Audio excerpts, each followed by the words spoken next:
Are you ready? Can Crushers. It don't really get no better than this the podcast that you're looking for if you're really heavy into wrestling. Hosted by the Mark. Energy that's so amazing. Gotta keep it entertaining. Rep the Can Crusher Nation. Yeah, you know what's going down in the ring. Lights out when you hit a ding ding. Knock 'em out like boom bada bing. Hold it down, you can crown me the king. Got a shout out to the Miz and Duke the Dumpster. We choke slamming everybody. Power driving, hit 'em with a face buster. Yeah, this the show you need and it ain't no need for waiting. Mark, hold it down for the Can Crusher Nation. All about wrestling and keep it entertaining. Can Crushers Wrestling Podcast. Time to break 'em, let's go. Yeah. Can Crushers. Yeah. Can Crushers, let's go. You are here with Mr. Hangtime, Jay Flyer, and what a time I am having with Can Crushers Podcast. Watch them, follow them, grow with me and the Can Crushers. Hello! Welcome back to another Can Crushers Wrestling Podcast. That is Sir Michael Jenks. I am Mark the Mark. We are getting set for at least in my mind, I'm like riding a wave. I'm out in the ocean today. Everybody's going to be like, what the fuck is he talking about? Get it out of the way in the first 3 seconds. Dude, I'm chill. I am chill as chill can be. And last weekend, when you guys were listening to the podcast, I was probably angry. Everything's coming up Mark right now. Knock on wood, everything's been great. It's about time it does. I mean, Mark deserves that. Mark deserves everything coming up, Mark. I've paid for it, though. Literally paid for it, though, too. But it's nice to have a couple new things. That's fair. So, okay. Well, how has your week gone, and what have you paid for? I paid for WrestleDream. Shit. I paid for both of them. You paid for WrestleDream earlier this year. Right. In one shot. I paid for WrestleDream, which I enjoyed, and we'll get to that. Sunday was supposed to be a chill day at the Martinez house. Podcast TV went to shit. I'm turning it on. I wanted to play baseball. I wanted to hunt a little bit. The black lines just crept in. By the time the PlayStation's up, TV is gone. Mm. You can hear the anger, I'm sure, in here. 3 weeks ago, my wife's like, how old's that TV in there? I'm like, I don't know, about 10 years old or whatever. She's like, oh, shocked to last this long. She said it. I'm sorry, I jinxed you, this, that, and the other. She said that earlier this week. So I was out without a TV for a hot minute this week, and it was difficult not to come home and play games and this, that, or whatever. Right. That's what I was thinking. Then I get 2 12s thrown on me, and then work a little bit longer the next day, this day. Thursday, I'm like, I'm taking tomorrow off, which is today, Friday. So Thursday after work, went over, bought a new TV, 55-inch TV, because it fits exactly where it needs to go. I don't need anything bigger. Do I wanted something bigger? Yes, but you understand I have to move pictures, and right. That's just not worth it. Yeah. 55-inch TV, which there's apps now that you can Bluetooth in game. I've looked into a little bit. It's monthly fee, this, that, the other, but yeah, maybe. So I just bought 2 games by myself. So you're like, what? We've talked about this for a while. You know how I'm big into the simulation games right now and everything. Oh, yeah. Yep. So poke the bear and make fun of Mark, because the wife was off today, too. And she's doing her Kelly duties right now, getting something that she needed for a while. So we bought Animal Shelter, and then we bought Brewmaster. Ooh, Brewmaster, eh? Animal Shelter is just what it is. Take care of dogs and cats as they come in, expand your animal shelter. It's cute. That's fair, yeah. We had a nice family day of playing it. Will I play it probably all day tomorrow? In between these 2 games, this is my life for the next 6 months, probably. But I know you want to know about Brewmaster. Yeah, we got to know about Brewmaster. The tutorial's long, but it does its due diligence. Teaches you how to pour the correct weights and how to steam it and this, that, and the other thing.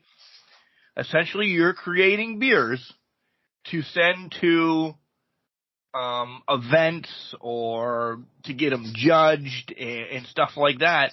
And you get money and coins off of it so you can buy bigger bulk and buy bigger things so you can send bigger kegs out. You get trophies. You have this guy that, I forget what the magazine's called, but Brewmaster magazine, let's just make it up right now, sends you tips in those magazines of how to make probably the next batch of whatever you're going to make. You can custom design your bottles. You name your bottles. Like, again, the wife was playing this with me too, so it's all dog day today. The first beer I made, getting Miggy with it. Nice. nice American Pale Ale. The second one's a stout, which was called To the Max. Oh, very nice. And it continues with a couple other people that we know, dogs and this, that, and the other thing. So, yeah, that's fun. It could be really time-consuming, though. If you let it play out, the boiling process is, well, the fermentation process is crazy, but the boiling process, you have to get it up to 100 degrees Celsius. Right. I did that in the tutorial. I let it go. Dude, it was like 3 hours. No, it was 30 minutes. It was about 30 minutes to let it get up there. I just let it sit there, and I'm like, this could get a little bit long. Because Mark didn't know the watch is up in the left corner that if you hit the L2 button, you can fast forward it.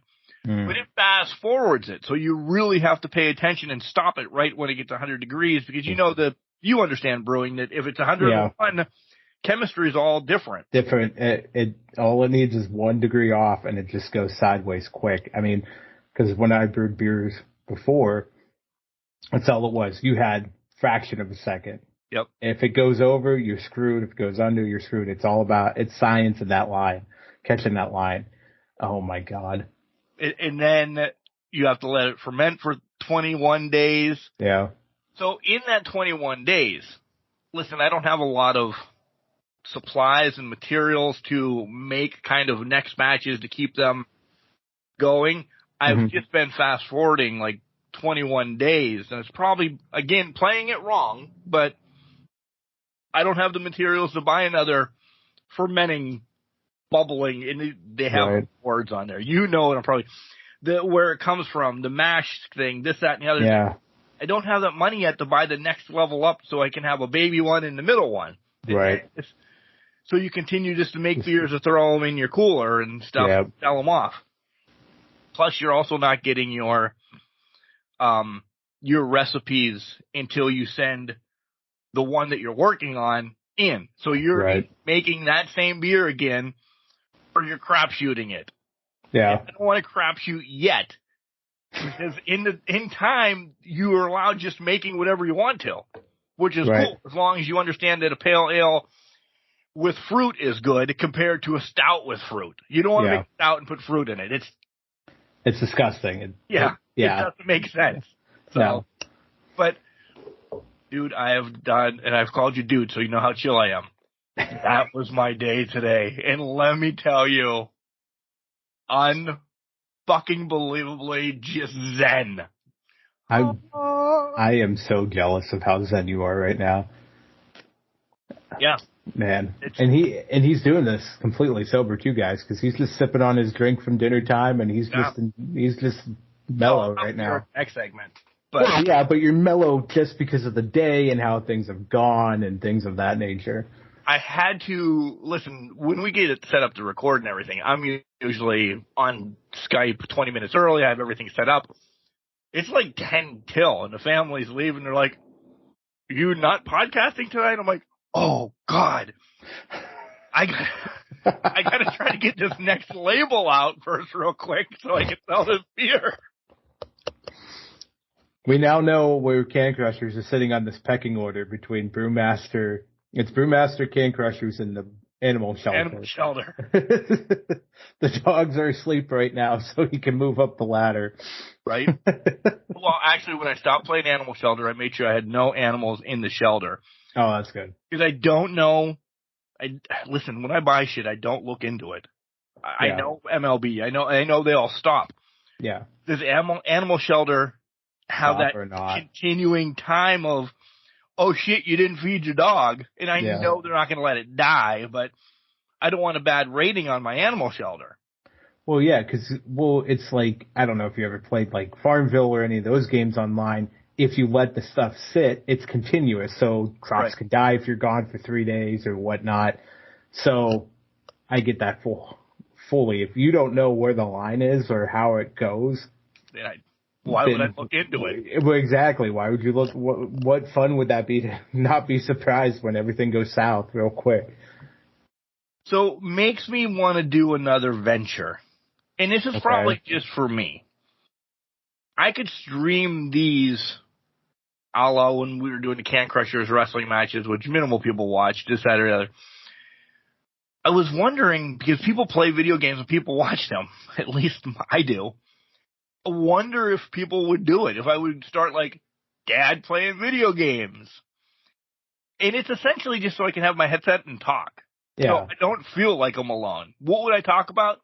Any life. Hey, did you see Chase Claypool got traded today? Or if I get a different venture of people in that say, hey, when you're talking, why don't you discuss whatever?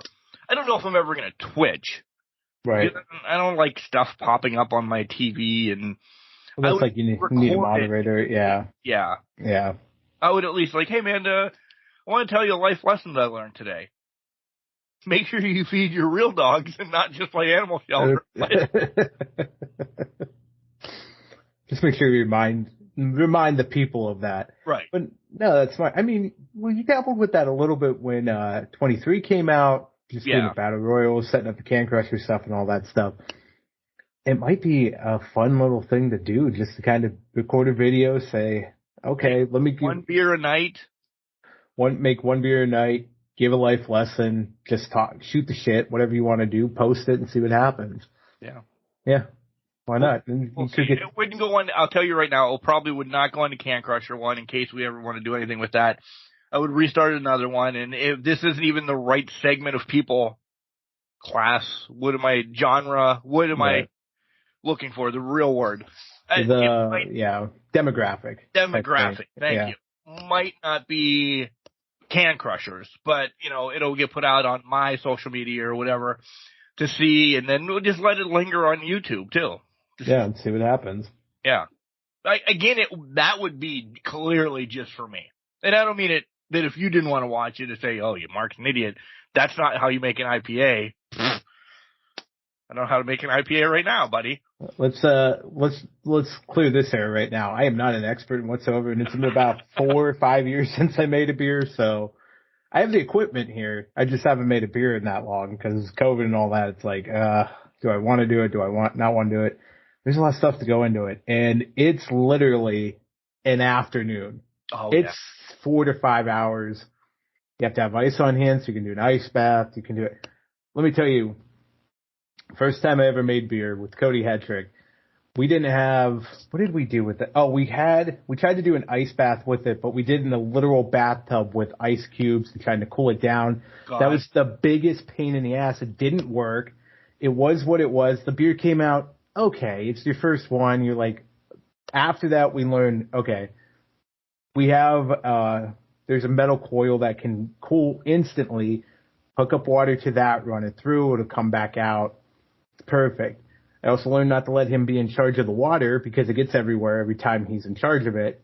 But you digress. You figure out, okay, we need the metal coil. That makes it a little bit easier. And you kind of progress and get better at it as you do more and more. So like your tutorial, I was learning in real life. So it'll be fun to see how it plays out. And if you actually do kind of stream it, post the video, whatever it is, I'll be interested to see how that turns out and see how Mark the Mark walks us through his beer making process.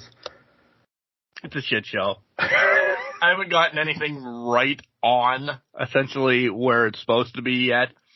but it gives you grades at the end of it. It takes practice. It's awesome. I'm telling you. And it's not that it needs to be done instantly. If you want to take 21 days to make one beer, it'll let you take 21 days to make a beer.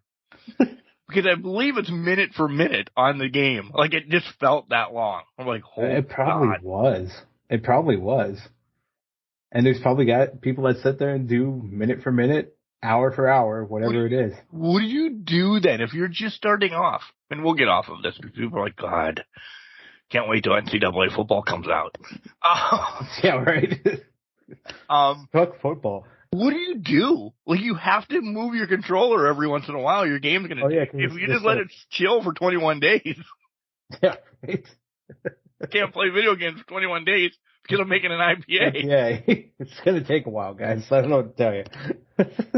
How was your week, sir? Not spending 21 days making an IPA, that's for sure.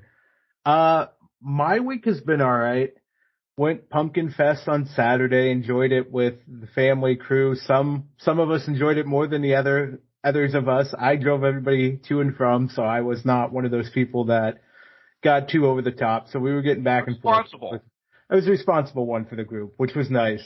That was fun. Came in this week, finally got to see Kimberly. It was nice to kind of spend time together. It's been a month up until when we saw each other because COVID, obviously when I had COVID for the 2 weeks, we were being cautious. That third week, I was going to San Diego, so it was like, okay, we can't see each other. It was the last day before. I was getting everything set. There was just no way. Yeah, it was way too long, so it was good to see her finally. I'm gimping around here. I didn't tell Mark this before the podcast. I'm gimping around here like nothing. The knee's hurting. Bursitis is back. I think it's just from the traveling, the drunk guy on the plane leaning on it the whole time, combination of things, the weather. I'm at that point in my life where the weather's affecting my walking ability, so that's just fantastic to admit. But yeah, so I'm waddling around, doing my own thing over here, but what else has been going on? Just odds and ends happening, work, new things are coming up and going forward, and just trying to ride the wave through everything. And I feel like I need a Brewmaster. I need something to kind of just cut the tension in my mind and just kind of relax me to some extent. But yeah, I will say, I'll go back to Southern Tier. I did have a caramel pumpkin and a hazelnut deluxe stout while I was there. Caramel pumpkin, as good as it sounds, it's fantastic. Had a nice caramel flavor to it. I've heard, though, from my boss at work that depending on the bottles you buy, you could get one with a lot of caramel in it and one where it just tastes like pumpkin. So I don't know what happened with that one. Crapshoot. I love crapshoots. It's a crapshoot, but it's a good crapshoot to have because it's not bad beer that you're getting either way. Right. Or you're getting a ton of caramel in your mouth. Oh. Exactly. Yeah. Just smother me in it at that point. But I digress, put that bad image in people's heads already. So I'm going tomorrow for my beer drinking connoisseuring day, by the way. Ow. Right. The hazelnut one wasn't bad, wasn't great. It was a stout. It tasted more stout than a hazelnut. Yeah, it was a one-off. It was I tried it. Fair enough. All good. I'm not happy. I just found out Pittsburgh, they're doing their own pumpkin fest. The Pittsburgh Southern Tier is doing their own pumpkin fest this weekend. They will actually have the chai tea pumpkin down there. And I love that one. From the multiple times I've had that one, it was fantastic. Tasted like chai tea. It was everything you could want it to be and more. So, little jelly about that, but I got other things going on this weekend that I'm not going to make the trip to Pittsburgh to have that, so. Hey, I'm not going to Pittsburgh either. And Pitt's not losing this week. Pitt's not losing this week. You're going to have a perfect weekend. You got animal shelters. You got brewing to do. You're just going to be able to sit back and relax. And I don't know if I haven't searched it, and I'll stop, really, I will, about video games. I actually did the simulator search. Yeah. Oh, my God. I didn't think PlayStation 5 had as many as they did. Oh, they have PlayStation in general has a shit ton. Yeah. Yeah. I have one, and it's because of my grandfather and Kelly's dad, it's workshop something. Yeah. I'm like, man, oh man, I can't wait till this. It says it's just announced, so who the fuck knows when it's probably like after college football, so I'll never get it. But I can't wait because you're getting tarnish off stuff, you're fixing rocking holes. Like, I probably won't buy any other video games but baseball and college football. I mean, this is, and I'm okay. Steam thing is off the deck now. The Steam Deck. Oh, that was a nice little pun there. Oh, I didn't even mean that. But I don't need it. All these other ones, they might not be the same exact one that I've seen, but it's going to be close enough. Like pressure washers on there. I'm clearly going to be buying. I have to put a lock on my PlayStation Store so Kelly can buy them for me. I know they're cheaper than regular video games. But if you buy 20 in a day, Mark. They add up, yeah. It's going to add up real quick to whatever the hell 1 or 2 games was going to be. Right. So I need just to calm down, play these for a little bit, and then move along. But yeah, I don't know. It's just, I will have to throw a baseball in there once in a while, but I know they're relaxing. So my plan is, I think March-ish, April-ish next year is when I'm going to target a PS5, I think. Save up the money now and get it. Games I'm going to get for it next year, thinking baseball. I'm thinking NCAA, obviously, but I might get Madden because I feel like you'll be able to import the draft classes from NCAA, so I might as well play that little piece of it too. And then, I don't know after that. Like, I haven't done, some of my games I have now are compatible, so they'll go to the PS5. Like, God of War Ragnarok is a PS4, PS5 bundle, it goes. So I'm kind of playing that line of, okay, what do I want? What do I truly need? I think Fight Forever will make that trip. I think that's a double bundle, if I'm right. So that should make it. So I'm playing the thing of, okay, what do I want? What do I need? What is it? What's going to be my big thing? So I'm starting to plan that out, but I know it's the PS5 is the next step forward because I always buy them 5 years or so after they fucking come out, and then they're obsolete in 2 more years. 2 more years. New fucking systems are out and all of that. But that's just how I've operated. So we'll see what happens, but I'm targeting about March or April for that nice little purchase. And I got a new tattoo yesterday as well. You just got everything going on. Everything's coming up, Mark. And by the way, and this one was actually I sent her enough business, so she squeezed me in. It was on the house. Nice. I'd like to show you right now, but it's because it's right on my chest. It came up perfect, right next to my pocket watch and I'm going to ruin this. It's not the Bad Fellows one, Donnie. Sorry, that didn't come out yet. But it's next to the pocket watch for my grandfather. It is. You'll see it next week. But it is Andre the Giant on the ice cream bars. No. The ice cream bar, like you're looking at me right now, okay? Yeah. So it's right here, the ice cream bar with the stick and Andre the Giant's on it. No fucking way. Yep. So 2 in 1. It's a 2 in 1. Andre the Giant for my grandfather, you know. Yeah. Plus I liked Andre too. Right. But how do you get an ice cream bar? Because those things were iconic. Well, yeah, exactly. And everybody else. So I just searched. She's like, come down, find something stupid. I'm like, okay. And I don't know where my brain was. Boom, boom, boom. Yeah. Andre the Giant on the ice cream bar. Oh, my God. I cannot wait till you show me this. No. Like, literally, it's a blot right now. I just showed, Kelly's like, let me see it. You need to take that off. I'm like, we looked at it underneath my hoodie. She's like, don't take that off yet. It's fucking leaking everywhere. I'm like, so, yeah. I wish I loved somewhat exciting life that you do, because I'm just like, living here, I'm like, I'm staying home, I'm waddling places to place. Next week, though, I'm like, We're fucking broke, eating Robinson. Goddamn, can't do a thing. I got an infection in my tattoo. This TV shit the bed, and Brewmaster sucks. Just give me this week. I'll be back next week. I'll give you this week because here's the problem. I already know next week I'm fucked because I'm looking out. I look outside, not right now, but I've been looking outside. The leaves are falling. Yep. And I already got to start cleaning up the leaves, so I know that's going to be one night of work. Whenever the backyard tree decides it's going to shed its lovely skin and start shedding everywhere, I'm like, man, October's just I'm looking at a list of... I know, it's fucking October.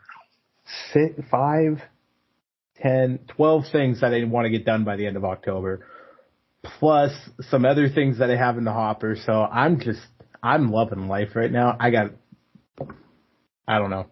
And you need to squeeze in 55 days of football.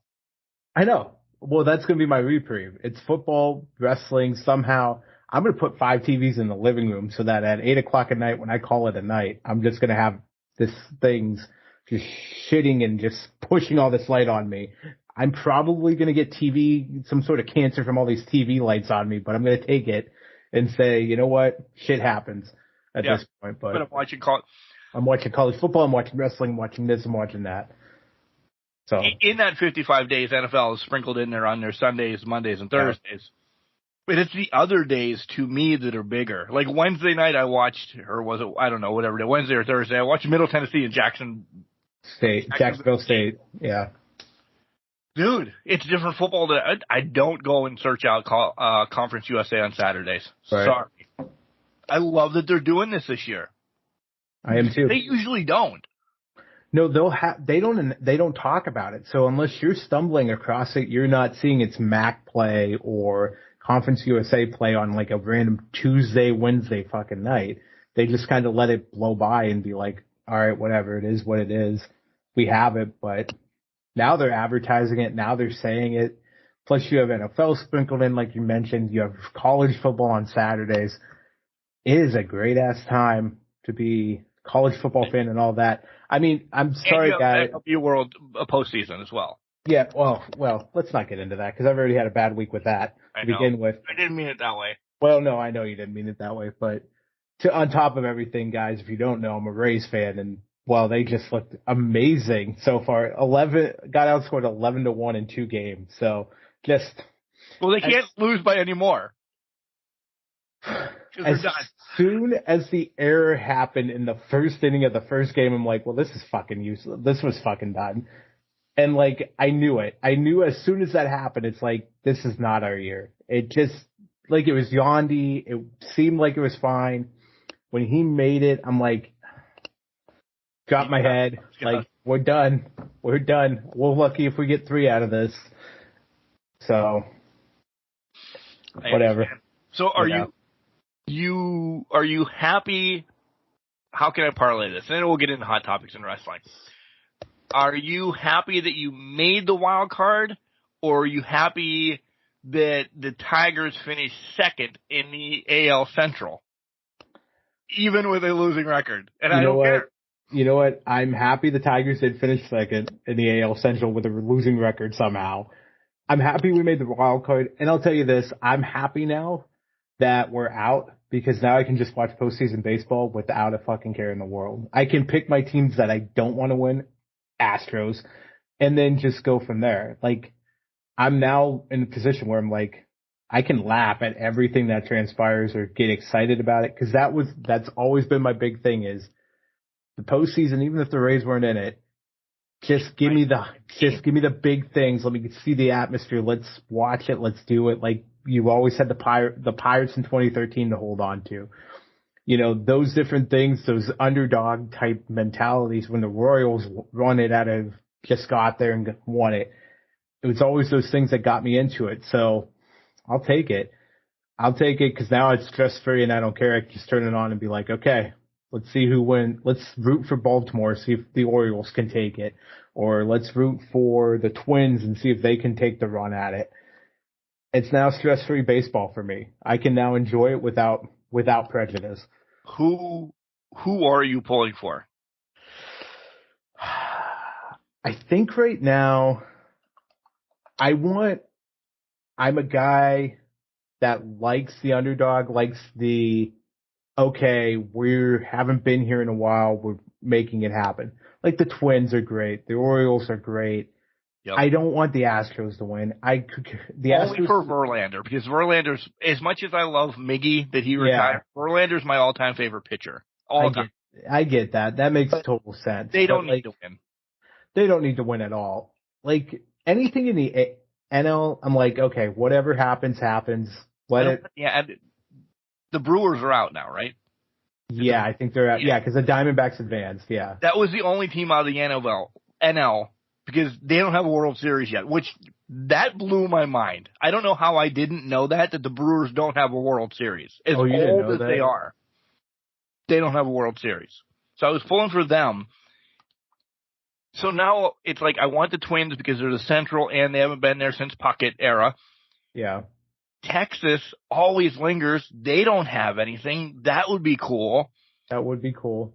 The O's are so young, though, that they don't know what the hell they're doing. They don't know how good they are, you know? Yeah, that's true. They're finding out, but they're not fully sure of how good they are. And if they somehow miraculously get a World Series out of this, it's going to go dynasty and straight to their heads. So they're going to be it's going to be a run it, just running it. Do you want to play who has a World Series and who doesn't? Oh, I know the 6 of them. I now know. Yeah, I now know. After the you know them. Okay. San Diego, Colorado, the Brewers, the Mariners, the Rangers, and the Rays. Yeah. Okay. Yeah. So I was rooting for the Rays to get the Rays have been to a World Series. And by the way, they've been to 2. The Mariners also that didn't make the postseason by a fucking half of a game because of a stupid error as well. Yep. So I was rooting for this to be a very heavy, nobody's won the World Series kind of thing. Yeah. I don't want anybody in the NL to win. Nobody. Yeah, the NL to me, I'd be fine if the Diamondbacks won. Because it's like, okay, they rarely get something. They're you know what I mean? Team. Yeah, they rarely get something. But Braves, Phillies, Dodgers, they've all been here before. It's like, nah. So I'm really in the AL, not the Astros. Anybody but the Astros is fine. NL, give me the Diamondbacks, and then that's fine. But if you're going to hold a gun to my head, Diamondbacks, Twins. Right now. That's what I'd want. Gun to my head. I'm going to give the Orioles.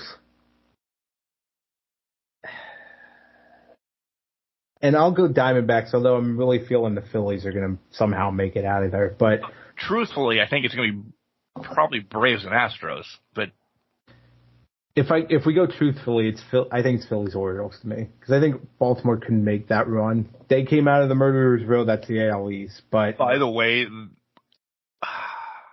baseball people will love it.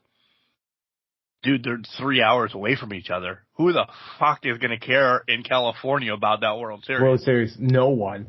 Absolutely no one. Well, I think the MLB was probably really shitting its pants when their Tampa Bay and the Diamondbacks were their fucking was an option, or Tampa Bay and the Brewers. Nobody outside of Milwaukee, barely anybody in Tampa cares about Tampa Bay to begin with. But imagine if it's ever the Nats and the Orioles. Oh my God! 45 minutes apart. I mean, it's not New York against New York, Chicago, LA. That's LA. Not that level of. No, yeah, Robert, no chance. Nats and Orioles. No chance. But yeah, that's. Oof. It could happen.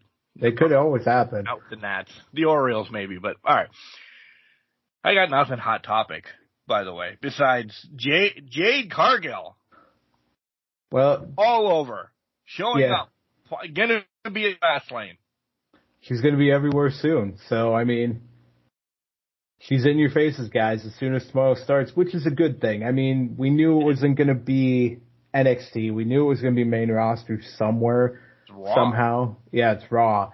So she's going to be front and center, and they're fully embracing it at this point. So whether that starts, I think Saturday might be, hey, here's Jade and all of that. I don't know if that's going to immediately start her Raw journey, or maybe it will. I don't know. But maybe it's going to be something where they're just going to be like, okay, here she is for an appearance because we've been talking about her for 8 years, and then kind of cut away. And maybe we'll see her in a couple of weeks or something like that. You know what I mean? Because they've done that before with some bigger guy names that have come up and all of that. Dragon Lee, they did that. Yeah. Yeah. The only other thing, now, 2 more announcements essentially for me. WrestleCade is now on to just unleashing all like their indie talent that's going to be there. So not a paid thing or anything like that, but man, I think this may be one of the bigger WrestleCades I've seen already, because it started with Bryan Danielson, and it's trickling down to anybody and everybody that is noteworthy on independent showing up too. So that's really cool. The ladies thing, they're sprinkling. Camille's going to be there. There are other ones. Like, really check out WrestleCade, the end of November. If you want to go, you will not be disappointed. And 2, don't forget, next Saturday, Mayfield, Pennsylvania, Brawl-O-Ween for High Ground Professional Wrestling. Some of the students, by the way, headed down to Florida this week to get a couple matches in down in Florida to get kind of like outside their own territory. But nice. Brawl-O-Ween next Saturday, Mayfield. It's going to be amazing, amazing card. Still, the release isn't coming yet. I'm going to ruin it. You're not going to get a spotlight release because there are going to be a lot of crazier matches. So just hold out, come to Mayfield, and bingo bango. Maybe you see me dressed up as Dr. Spock or something. I don't know. Well, if you dressed up as Dr. Spock, we need pictures and documentation of that somehow, some way. But that's all I got. You got anything? I think the only thing I have is this now random Tuesday in October is a fucking pissing contest. Who's got the bigger stick contest between WWE NXT and AEW Dynamite at this point. Is there something on Wednesday? Like, this is how far I'm behind because Brewmaster's been part of my life now for a while. NBA, NHL start Wednesday night. Is that why we're bumping Dynamite? That's the only reason why it's moved to Tuesday. It's not because it's Tuesday. No, it's baseball. Baseball playoffs are on TBS or on TBS this year, obviously, in this next round. So they're on Wednesday, so they had to bump them to Tuesday. Which is their travel day. Travel day, yep. So they're on Tuesday. So that put them in direct conflict with WWE. And I think as soon as, well, you guys know by now, Adam Copeland was scheduled for his first debut match on there. WWE's like, well, fuck you. Or go fuck yourself, because that was the theme of Dynamite this week. Right. And they basically just booked everybody under the sun that they could. Oh, no, and now, and literally, because apparently Undertaker's hanging around the PC on Tuesday, so why not just troll him out as a surprise type thing at this point? But they're literally throwing everything at the fire just to get you distracted from what's going on Title Tuesday at AEW. It's fantastic for wrestling fans. It is. Listen, most of us DVR them anyway, at least on our side. Well, that's exactly it. We DVR them, and if you don't, you'll watch Dynamite live, and then you can catch NXT on the network after, I think it's a day or two, it'll be on the network. So you'll have the opportunities to do that. To me, it's literally just a fucking pissing contest, and WWE's just like, we're going to set you on fire because we're pissing gasoline right now, and it's not... It's great that they're doing a lot of this, but at the same time, AEW kind of is just like, well, we call it Title Tuesday because we're going to have title matches, but we're just doing our normal thing at that point. They are. They are. Listen, Edge Lucha isn't making me watch Title Tuesday. No. Adam Copeland. Damn it. There's, Well, I said Edge too, so don't worry. Yeah. You're fine. It's not making you turn into Title Tuesday. Either. Yeah. But it's like, okay, but you have Mox and Ray Phoenix. They're rekindling their thing, which we know what's probably going to happen there. And then you have Shida, Saraya, we probably know how that one's going to end, but it's still a marquee match. Then you have other things going on, so it's like, okay, it's a normal Dynamite, normal Tuesday. We'll see what they do. Not NXT. Not NXT. Jesus Christ is fighting The Undertaker this week. Yeah, but pretty much is it. John Cena and Paul Heyman are outside a random fucking match. They have no ties to Carmelo Hayes or Braun Breaker, but they're going to be outside the ring for him. Yeah. Yeah. I'm sure we'll talk about all of it next week. We will have to, but because I think we do more NXT from here on out. There are going to be some matches when we get to the WWE segment. I didn't watch all of No Mercy. I watched 2 matches. I'm not going to lie. Yeah. It's probably the same 2 that you watched. Yeah. Should I go back and watch the other ones? Yeah. But the 2 fulfilled everything I needed to, so I kind of sprinkled around NXT as well, and we'll get there when we get there with WWE. But Mark is done with his family-friendly drink. He wants a beer. So let's get this. I should have been drinking beer all day, but I just made it. Let's do our due diligence, right? Yeah, let's pay the bills. All right. Collar and elbow, hat, hoodies, tees, all the cool stuff that else known as Hooligan Towel. Go and buy it. We have a promo code. Can Crushers, get 10% off that promo code at collarandelbow.com. See? It was easy. Yeah, it was easy. We're affiliated with WWEshot.com. It's in all the show notes. Yeah, what? It's in all the show notes except the ones that Jenks brought up last week. And I looked at it and I'm like, why is it not in it? Like, our main hosting one. You typed it in. It says, here's the link, but there's no hyperlink or anything in them. I don't know what happened. I don't understand why. I don't know if Buzzsprout doesn't, that's our hosting site, by the way, doesn't send the hyperlink over, but it sends it to like 9 out of 10 of them. Yeah, I was going to say, the other ones are in there, they're clickable, everything works. I'm just like, well, that's odd, the WWE one's not in there, so. Yeah. Whatever. But if you're going Christmas shopping or you want to buy a new shirt or something like that, use that hyperlink. It may not save you money, but it does help support the podcast, and all you're doing is buying yourself stuff. So that's cool. Yes.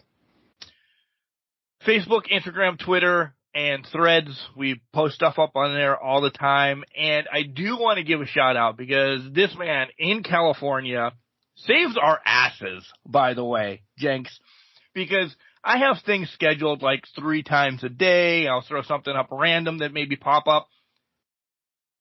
Oh, shit, and I forgot his name. Uh-oh.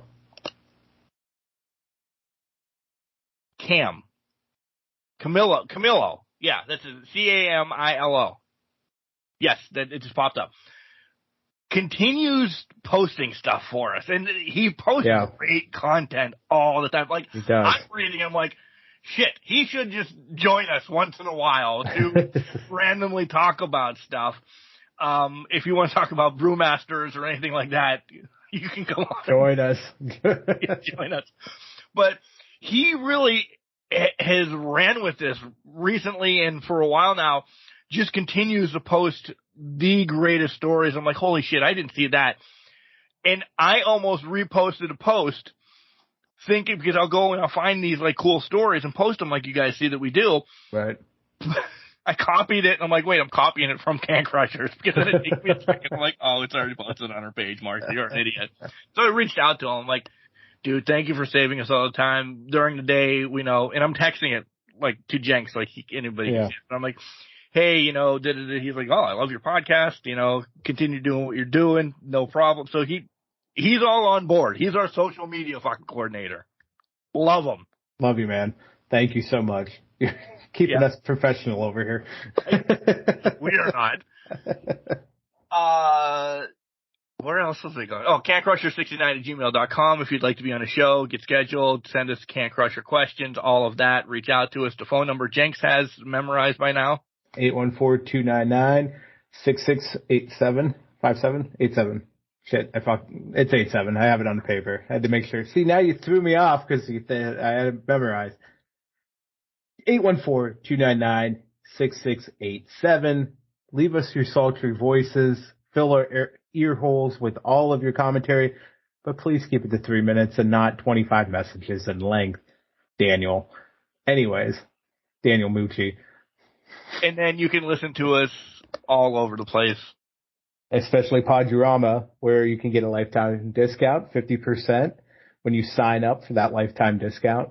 We're linked with Busted Open, Jericho, Austin, whatever wrestling podcast you can think of.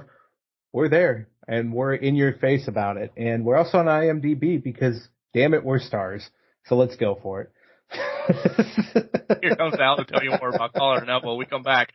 We're talking about WrestleDream. Wrestling.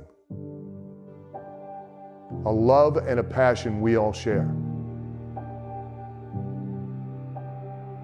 I've started a wrestling brand. The wrestling brand.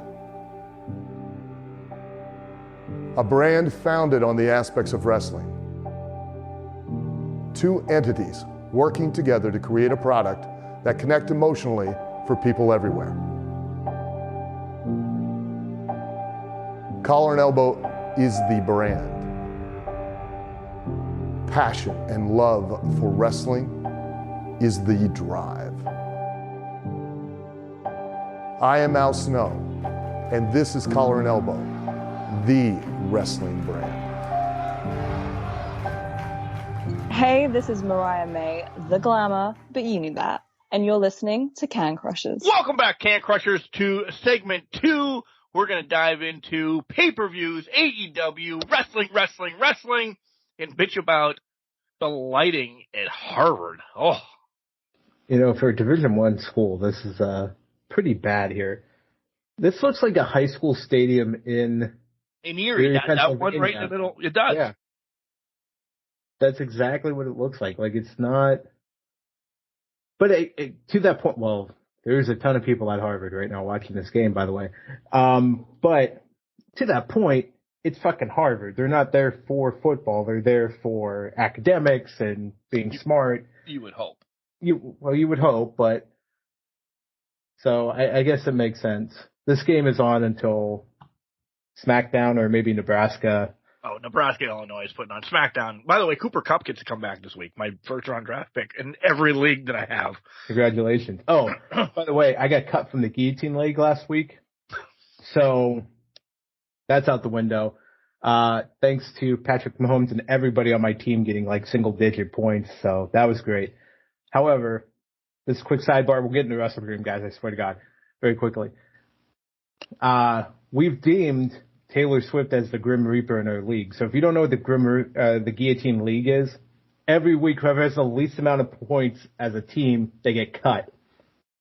Taylor Swift has been at the Chiefs games for the past 2 weeks.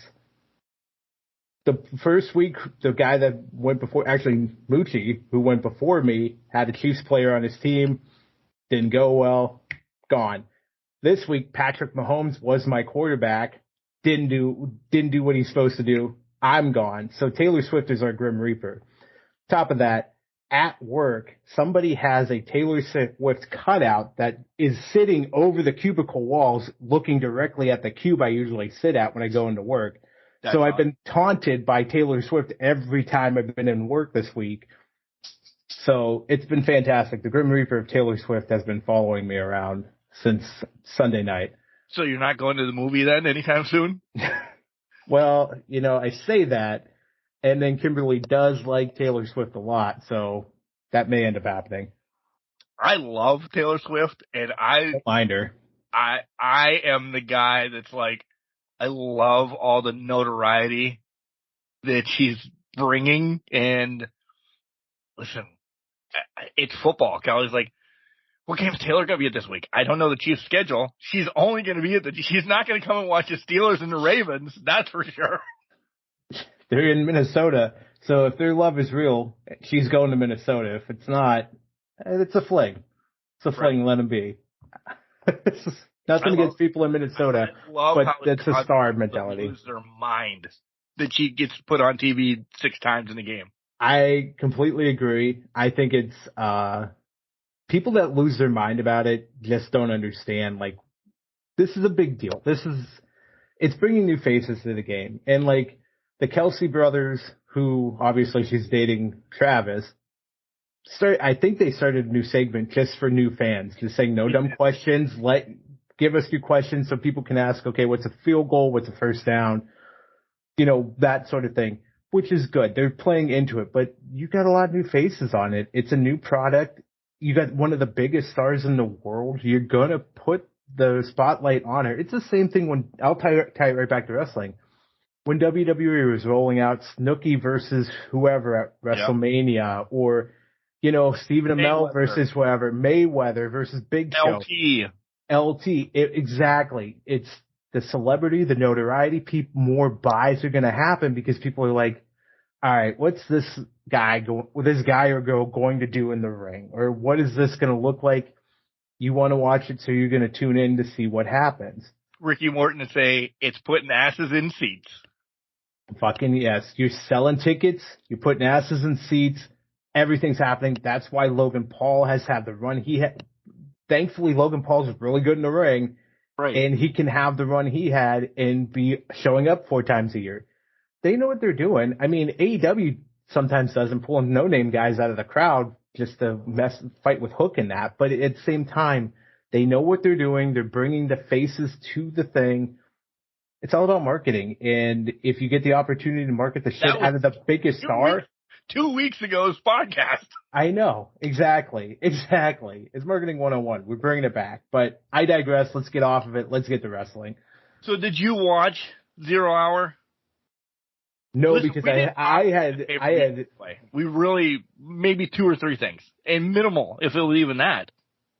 Yeah.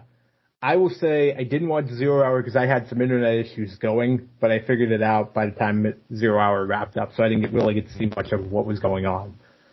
All super quick match, like a fucking litany of matches, by the way. Yeah, and the only part I was trying to keep track on Twitter using data and all that, just trying to figure out what was going on.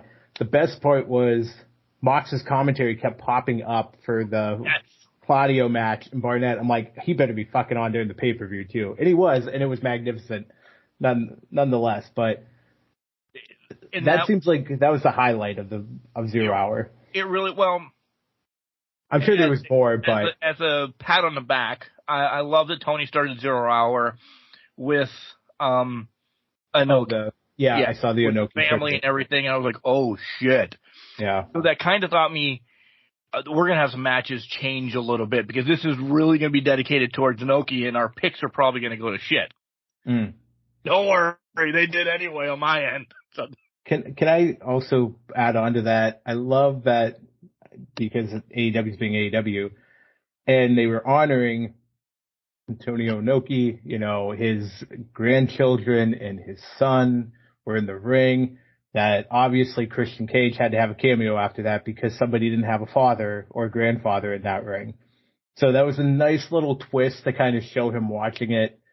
They're playing into it right now because that's pretty much, if you're an AEW fan or anything, that's the meme coming out of every goddamn show. Everybody's checking. The guy from King of Queens. Yes, exactly. Yes. So we get to the first match on the card. It's MJF against the Righteous. I didn't do this during the night. Okay. And I should have. Well, we got it wrong. Okay. I was mad about it, though. I'm not mad about it. I just think it's weird because it's really, to me, it's like, if you didn't flip the titles, then the titles then there's not a real interest. I think this further cements my theory now that I had last week about Adam Cole. Because why not flip the titles if you're down a half of tag champs? Right. I think 2 to 3 months out. Because I think to our point, we've always made with like WWE and that, and I'm trying to get my notes back, sorry.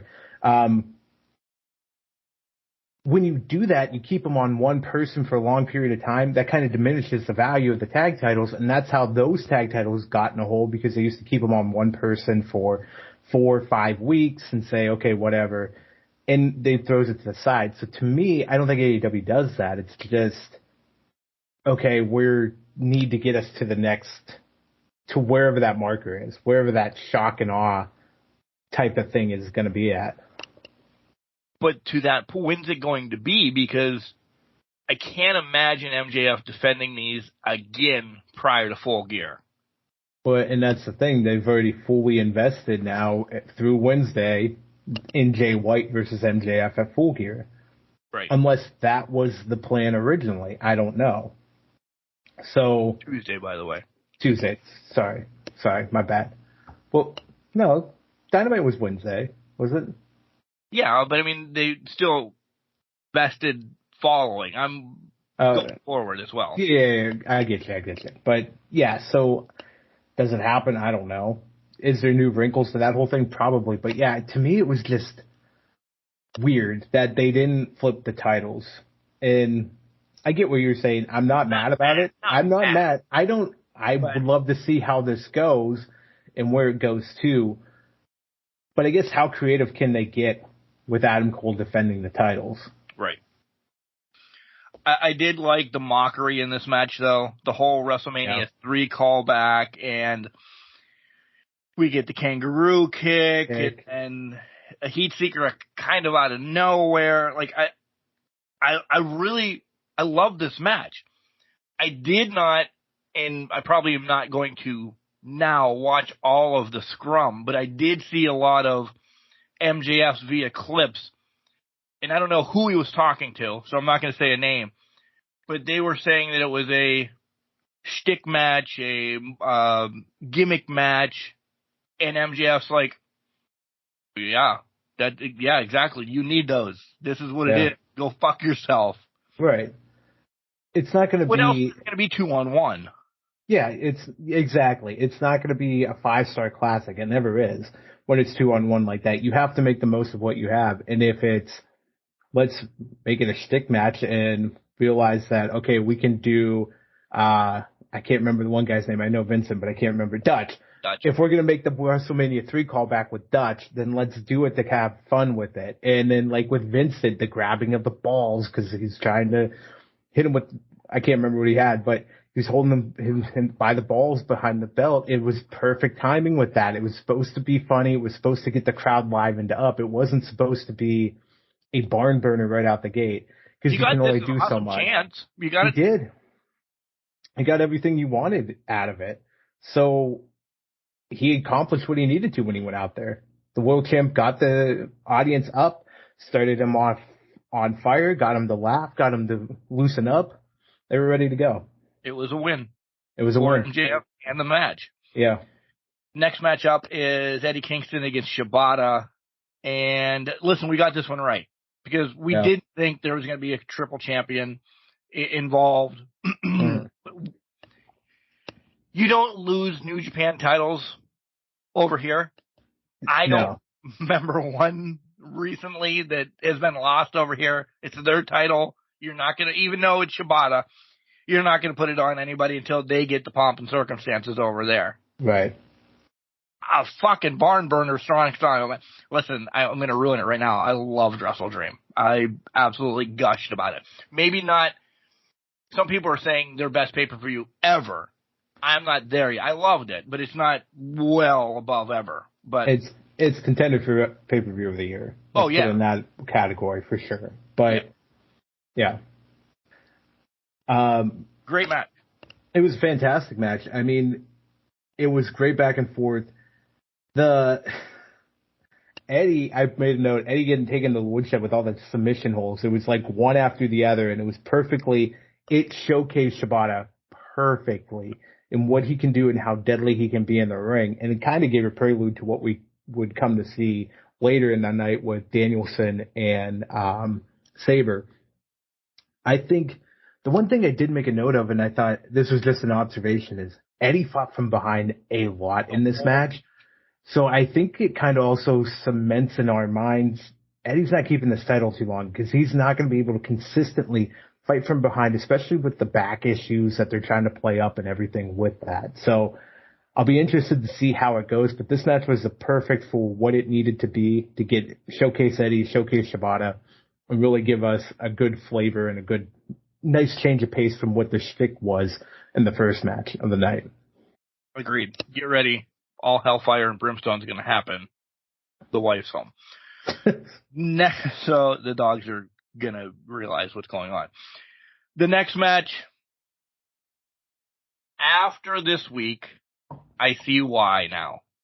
Because Julia got her roses, essentially. She's off of TV for a bit. Her and Shawty Lee are going on their honeymoon. They got married a while ago, but she continued to go. They're going on their honeymoon. I still think it would have been best to put the title on her. I don't know how long she's off TV. Whatever. Yeah. 2-3 weeks, the TBS title could have been off TV. It's fine. It really, really is. But 2-3 weeks later, I would have been bitching about it. I just think that hurts her now with that loss. Like, where she's got to climb all the way back up now. You had her build up, this, that, and the other. This one pissed me off because I wanted Julia to win. That's fair. I wasn't pissed off. I actually thought this was obviously their best match that either Julia in her infancy of a career, her best match by far. Chris, this was actually my favorite match of hers that I've seen in a long time. So I like it a lot. I also feel like there's more going on with Julia than meets the eye because I'm going to tie in Dynamite again from this past Wednesday. Sky Blue looked pissed, didn't look right. There was no smile. Like, there was no smile. Looked like she didn't want to be there. Her eyeliner was just kind of off. And then I saw a picture on circulating the internet with Willow kind of having the same thing going on. So now, is there more to come with Willow and Sky and Julia at some point? And that's why they didn't flip the titles, which I'm all for. If we're starting to get subgroups within factions to make it happen, I'm all for that. So I think if I didn't have that hindsight and before that happened Wednesday, I still thought it was a phenomenal match. I do too. You almost had me convinced that it should have happened. And during the match, I'm like, this might fucking happen. This is probably going to happen. And then when it didn't happen, I'm like, okay, I can live with that. I'm perfectly fine with that. But it's like, okay, now we get past the hindsight. Though. It took till Wednesday, and I saw kind of process, yeah. It happened Wednesday, but I watched it Thursday, and all that. But just seeing people are going nuts about, and what better person. Willow wasn't released. The picture wasn't released after Sky did her thing, who is AEW's golden baby doll. Mm-hmm. She is the pop sensation, this, that, or the other, of the indie workers that are there because people Brit and Right. But she's their young up-and-comer. Yep. And now she's going to be a heel maybe shortly. Whoa, I want to see where this is going. Well, and that also pulls another layer into the Mist hasn't turned guys heel. It's only turning females heel that are getting it. So that's a whole other layer on top of what is happening with this, with whatever the hell House of Black are doing to people.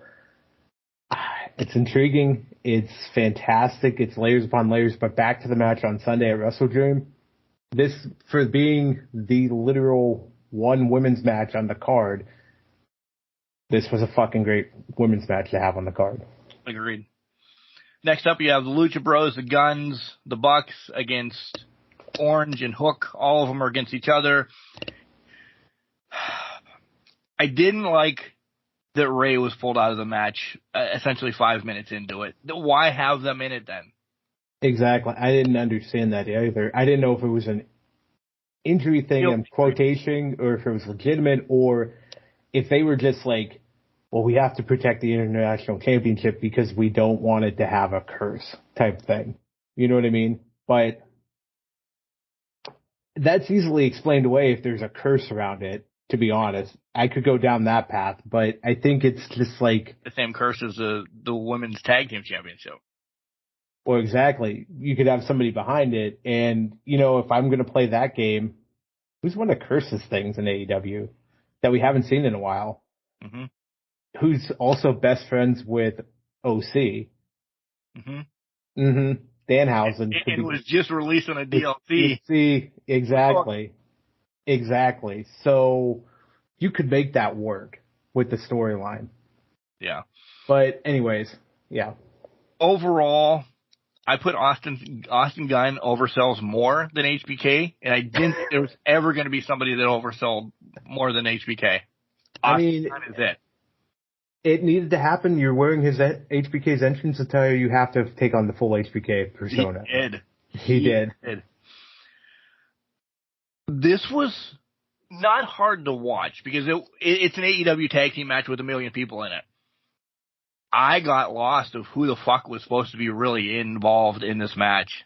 Yeah. Like, it took me a second. I'm like, the game Tapper where he shakes up all the beers and you have to follow the one that he didn't shake up. That's where I was. I'm like, I don't know who's legal. I try to remember. I'm like, I've lost track. The only one I remembered that was legal at one point in time was Austin, because he was taking every fucking thing. He was trying to do something, and then he kept taking fucking move after move after move in like a fucking circular motion. And it was like, okay, he's the legal one. Who else? Bailey agrees. So who else is going to be that? You know what I mean? Who else is doing that? Bailey was mad about it. Now Jenks is yelling at her. Bucks get the win. We both had the Guns winning, which essentially to us, it made the most sense because if we're looking down the line, it's Bucks FTR for part 4 already. I don't know if I want it yet. Maybe thinking then, well, FTR is losing the titles tonight. That's instantly where I went after that then. Yeah, it's too soon. To me, it's too soon for it because it seems like they've had a good path of every year we roll it out once a year. It makes me think that they're also panicking with pending legal issues coming up, and they're like, maybe we need to escalate 4 or something. You know what I mean? It just seems like that could be the case coming forward here. But I don't know. Let me ask you, why did FTR trademark CMFTR today? I'm assuming the only reason Dax did that was because the news is sprinkling out that CM's talking to WWE. He's going. He's in Chicago. He's talking right now, but he's going basically, and he's getting a wrap on it at this point before anything else happened. Yeah. Yeah. I'm assuming he has blessing to do that from Punk himself, but I don't know what that would, if that's the case or not. But it's interesting that he did it today. Does it mean after the contract they head back to WWE too? Maybe, but they got a long while. They got 3-4 years, I think, under the contract with AEW, if I remember correctly. And if there's pending stuff, somebody might have longer. Yeah, well, exactly. He's going to have, especially however long that's going to end up being, although that could be a reason to terminate, and then one guy rides it out, and they just walk away together. Swerve and Hangman up next. Swerve, I put having hearing issues prior to the match because he doesn't know who house it was. Why do you have to ask 17 times? Like that, I know, this is stupid, Mark. Whose house? Whose house? Holy shit, we know it's your house. It just made me mad in the heat of the moment. I mean, I get that, but at the same time, I was loving every minute of this. Swerve soaked this shit up. Oh my God. Hangman could have walked out with Jesus Christ and he was still going to get booed. He was going to get booed in Seattle. This was home field advantage. This was the most home field advantage of the entire night. Right. Yeah, even Danielson didn't get this kind of reaction that Swerve did. I mean, I get it. I get the length of it, why he kept doing it. You got to play it up. And Swerve was soaking up every single minute that he could of it for what he needed out of it. And it was fantastic. It was back and forth for a while. At no point, though, did I think Hangman was getting the win in this. Never. No, even when Swerve was down for 30 seconds after one, this lariat, that lariat, and everything, never thought. I'm like, he's getting up and he's going to hit and he did. 2 house calls and a JML. See you later. Mm-hmm. Biggest pop of the night. Yeah. I don't care. Even later, biggest pop of the night goes to Swerve. 100% it was Swerve. This was Swerve's night and Swerve's glory. He swerved into the glory at this point without Keith Lee. But it was fantastic. I got to give a shout out. Hangman's lower third at the beginning of this match. It's always someone else's hometown, huh? I think that epitomized it to a T. Because he's been in these matches before where he has to face whoever the hometown guy is, hometown boy, every single time to overcome that obstacle. So he gets dynamites. He gets dynamites in Virginia, but never pay-per-view. Never pay-per-view at all. So he's always fighting behind the 8 ball as Hangman. And I think that's a big, and finally it's caught up to him. Like, yeah, there's probably been other times, but I think this was the biggest, not in terms of his career, obviously, but the biggest loss he's had because of a home field advantage. Because Swerve was living it up in that, and it gives you superhuman strength when you're getting and feeding off the environment like that. Agreed. Starks and Yuta. First thing I wrote, Mox is back on commentary. So yeah, minimal notes because I was listening to Mox until the next thing I had. JR's pissed that Mox is back on commentary. JR loves it at all. Did you see the side eye he gave him? Yeah, he kept giving him side eyes and everything. Everybody else was having fun. JR was not having any. He was quiet this whole match. He was not having Mox because Mox was a trucker. He was part of the Can Crushers. Just, well, this sucks. Or he'd cover his mic and still yell that you could hear him. Something about shit. Don't take that shit. He was covering his mic, and then you have fucking Excalibur, swear jar. My favorite line from Mox though is, at some point Ricky had the match, and then he goes, I don't know if I should fight him or take him on a date at one point, and I was dying. Like, that's the most fucking random line that you could throw out there, and it was fantastic. I didn't hate the match. I didn't love the match. It was just... It was a good cleanser for what was the next match to come. Yeah. And I think Mox being out there helped everybody settle down, got the crowd settled down, but at home, it helped palate cleanse us because we laugh. We forgot about how great the first match was, Swerve and Hangman was, so that we could prepare for what was to come, which was Sabre and Danielson. So I think it was a perfect filler buffer palate cleanser match. Not a bathroom break match, obviously it could have been, but it was a good buffer match to kind of get us to the next one where it would tear down the roof again, essentially. Match of the night. This was, I don't have notes because I was in awe of very little notes on my end.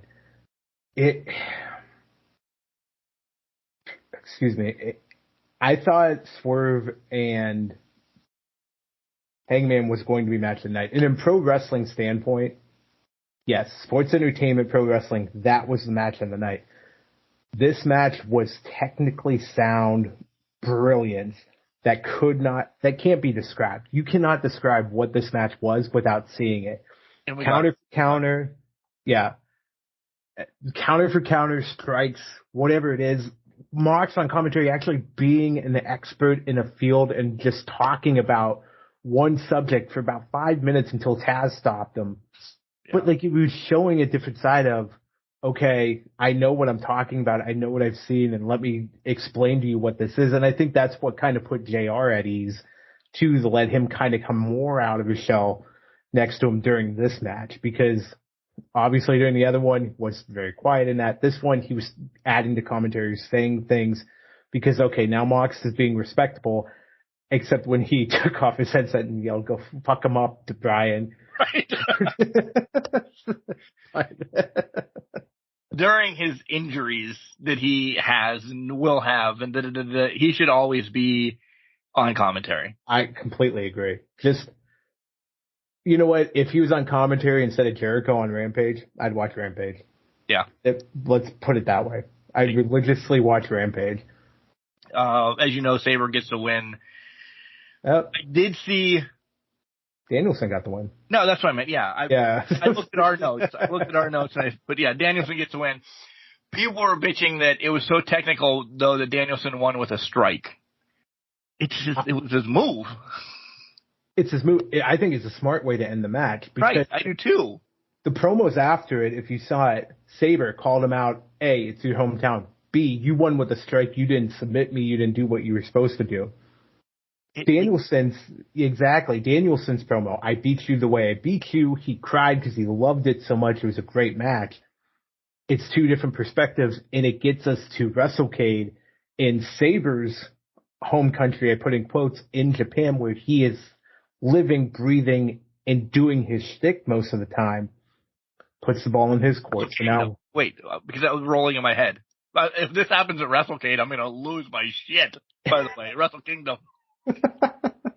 Yeah, Wrestle Kingdom. But it gets you to where it needs. It gets the storyline where it needs to be. I love that he won with the strike. I do too. I think it adds a layer of that Danielson probably won't admit to. I knew I couldn't tap him, so I had to strike him. So the next match is going to be only a submissions match, or they're going to do it again. Sabre wins by submission, and let's say Forbidden Door next year is a submission only match, and you have to tap your opponent to win it. Great. It's storytelling, people. It is. Team Jericho against Dawn's family. First thing I have, holy cupping, Will. Nothing like getting cupped 2 fucking seconds before. Did you see all his cup marks? Yeah. He was fucking lit up. He looked like he had a Dusty Rhodes polka dot shirt on. He did. He really did. And then secondly, Ibushi in the middle of the match, shaking hands and kissing babies again. Does not care. Just, dude, how you doing? He's probably supposed to be in the ring, and he's leaning over kissing somebody. And I'm sure the cameraman wasn't supposed to catch it. I'm not throwing him under the bus, but he's happy to be here. He's just happy to be here. I gotta say, the murdered Bushi spot where he turned into this cold-hearted attacker just didn't do it for me. No. It just seemed out of place. They use it too often in AEW. I got it in the cage during Blood and Guts. That's fine. That adds to it. This match, no, I don't need him going into a second gear. You have 2 other guys on your team. You don't need to be there with that kind of thing. That kind of just took me out of the match a little bit. I'm like, okay, well, this is forced. This is way too forced right now. Do we need this? No. What else we didn't need? My man crush doing a shooting star to the floor. Yeah. Listen, Sammy, anybody in wrestling, that's way too big of a risk. Listen, we'll pull the trigger. It looked awesome. It did. But it's also just completely stupid. Because he bent himself in origami then. Yeah. I thought he was broken right there when he hit. You would think somebody's sitting there in the match with the veteran talent that has surrounded Sammy in this match and said, don't do this.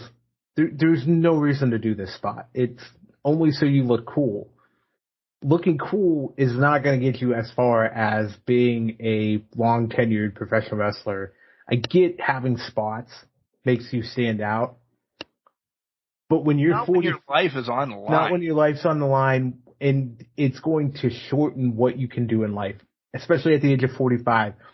I'm not throwing Jeff under the bus, but look at Jeff Hardy right now. However old he is, barely moving, barely getting through it. Same with Matt. They're feeling the bumps of their 20s. Yeah. And it's restricting what they can do. And there's nothing, it happens, and I get it, and we love them for what they did. But be smart about it. Be smart about your moves. Be smart when you do it, so that when you do it, it means something special. Because if you do it more often than not, it's not special anymore as well. It kind of loses that luster a little bit on it. So Undertaker said it best. If you do this move, you have to times it by 10 tomorrow. Times that by 10 the next day. At some point, you're timesing an arm bar off the top rope to something ridiculous that I can't even think of right now in my brain. Right. And you're only putting your health up. And that's exactly it. And I think Ospreay has realized that. Somebody made Ospreay realize that in the past 5 years, to where he's transitioned from high flying, everything balls to the wall, to a more technically sound wrestler that will use high flying spots when necessary. It's not all the time. It can be every match, but it's very simple moves during the match. But then the big stuff comes out at bigger events, bigger pay-per-views when it needs to happen. The money shows. Exactly, the money shows. That's when you pull out those bigger spots. We're shitting on this match, but not bad, just critiquing it. The next thing, Takeshita's got to slow down with the suplexes. Oh, yeah. Holy hell, I thought Shibata and was it Omega? Mm-hmm. I thought they were broken necks. Yep. It got very close very quickly with what they were doing. With the way he was whipping those around in that. Yeah.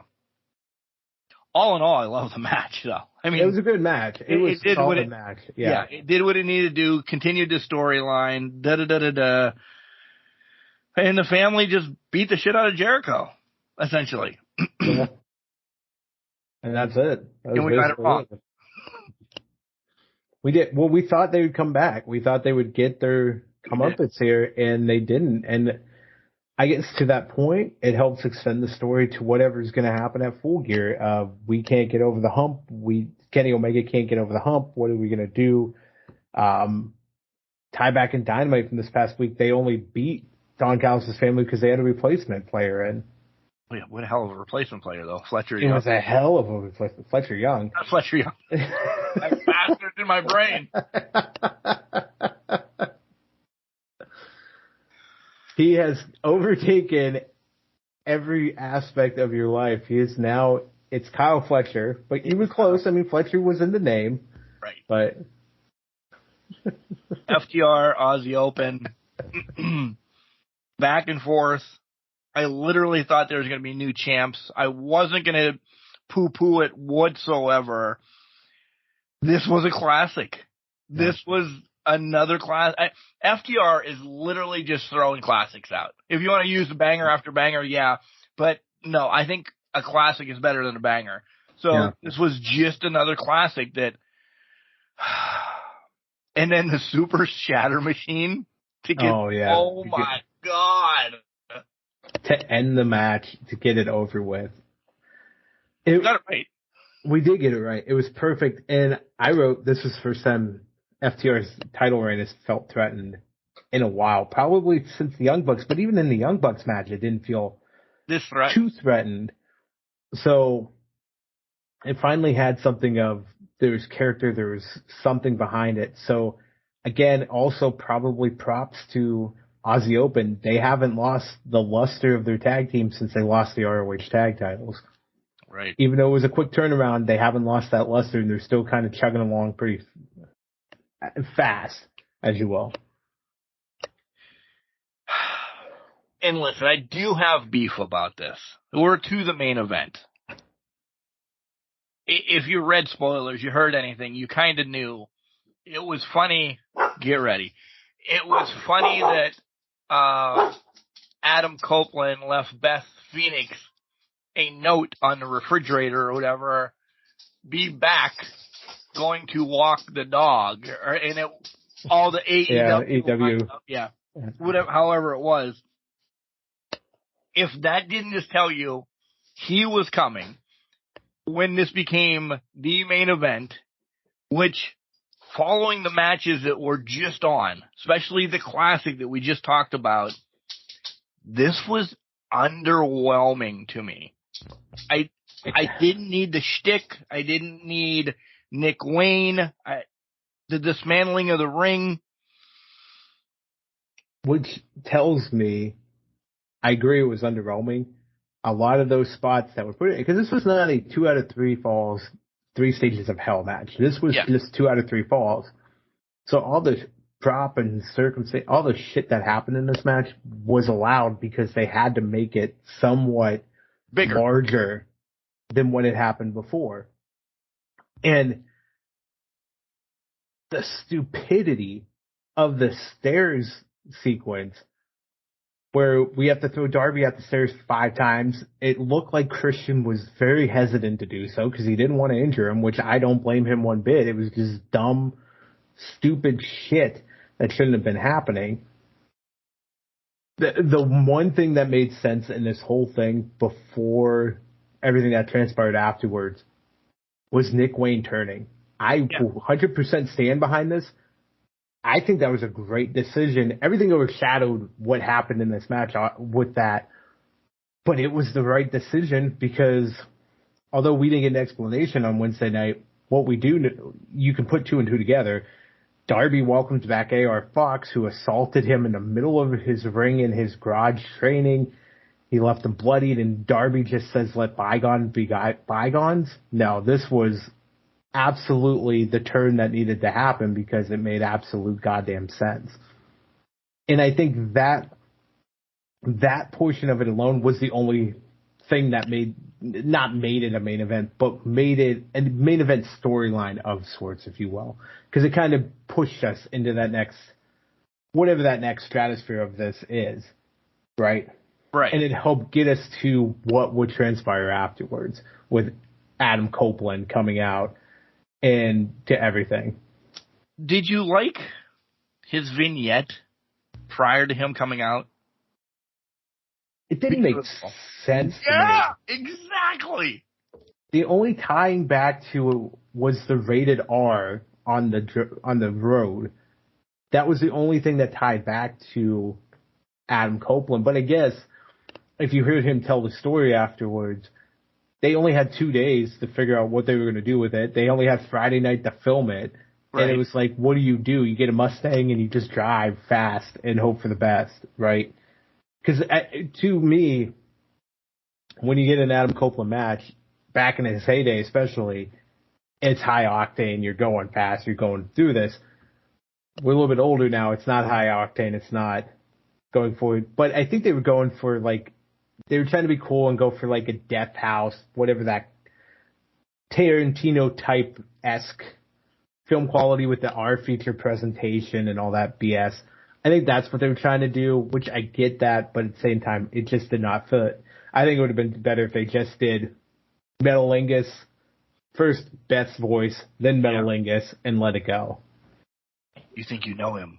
You think you know That's him. not Beth. That's Beth maybe smoking a pack of cigarettes. No, they said it was Beth. That came out and said I know, but I mean... Yeah. But the way I did it.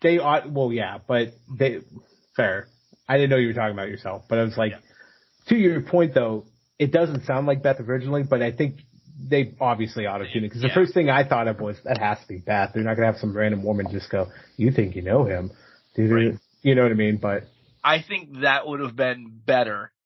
Just scrap that whole vignette and just, as soon as he comes out, because there was a little bit of a pop for the vignette and everything. Right. So it kind of, plus you knew, it gave it away. Again, if you knew once the main event was the main event, you knew. It just exactly. Knew. It was going to happen, and it just extended it 5 minutes past what it needed to be.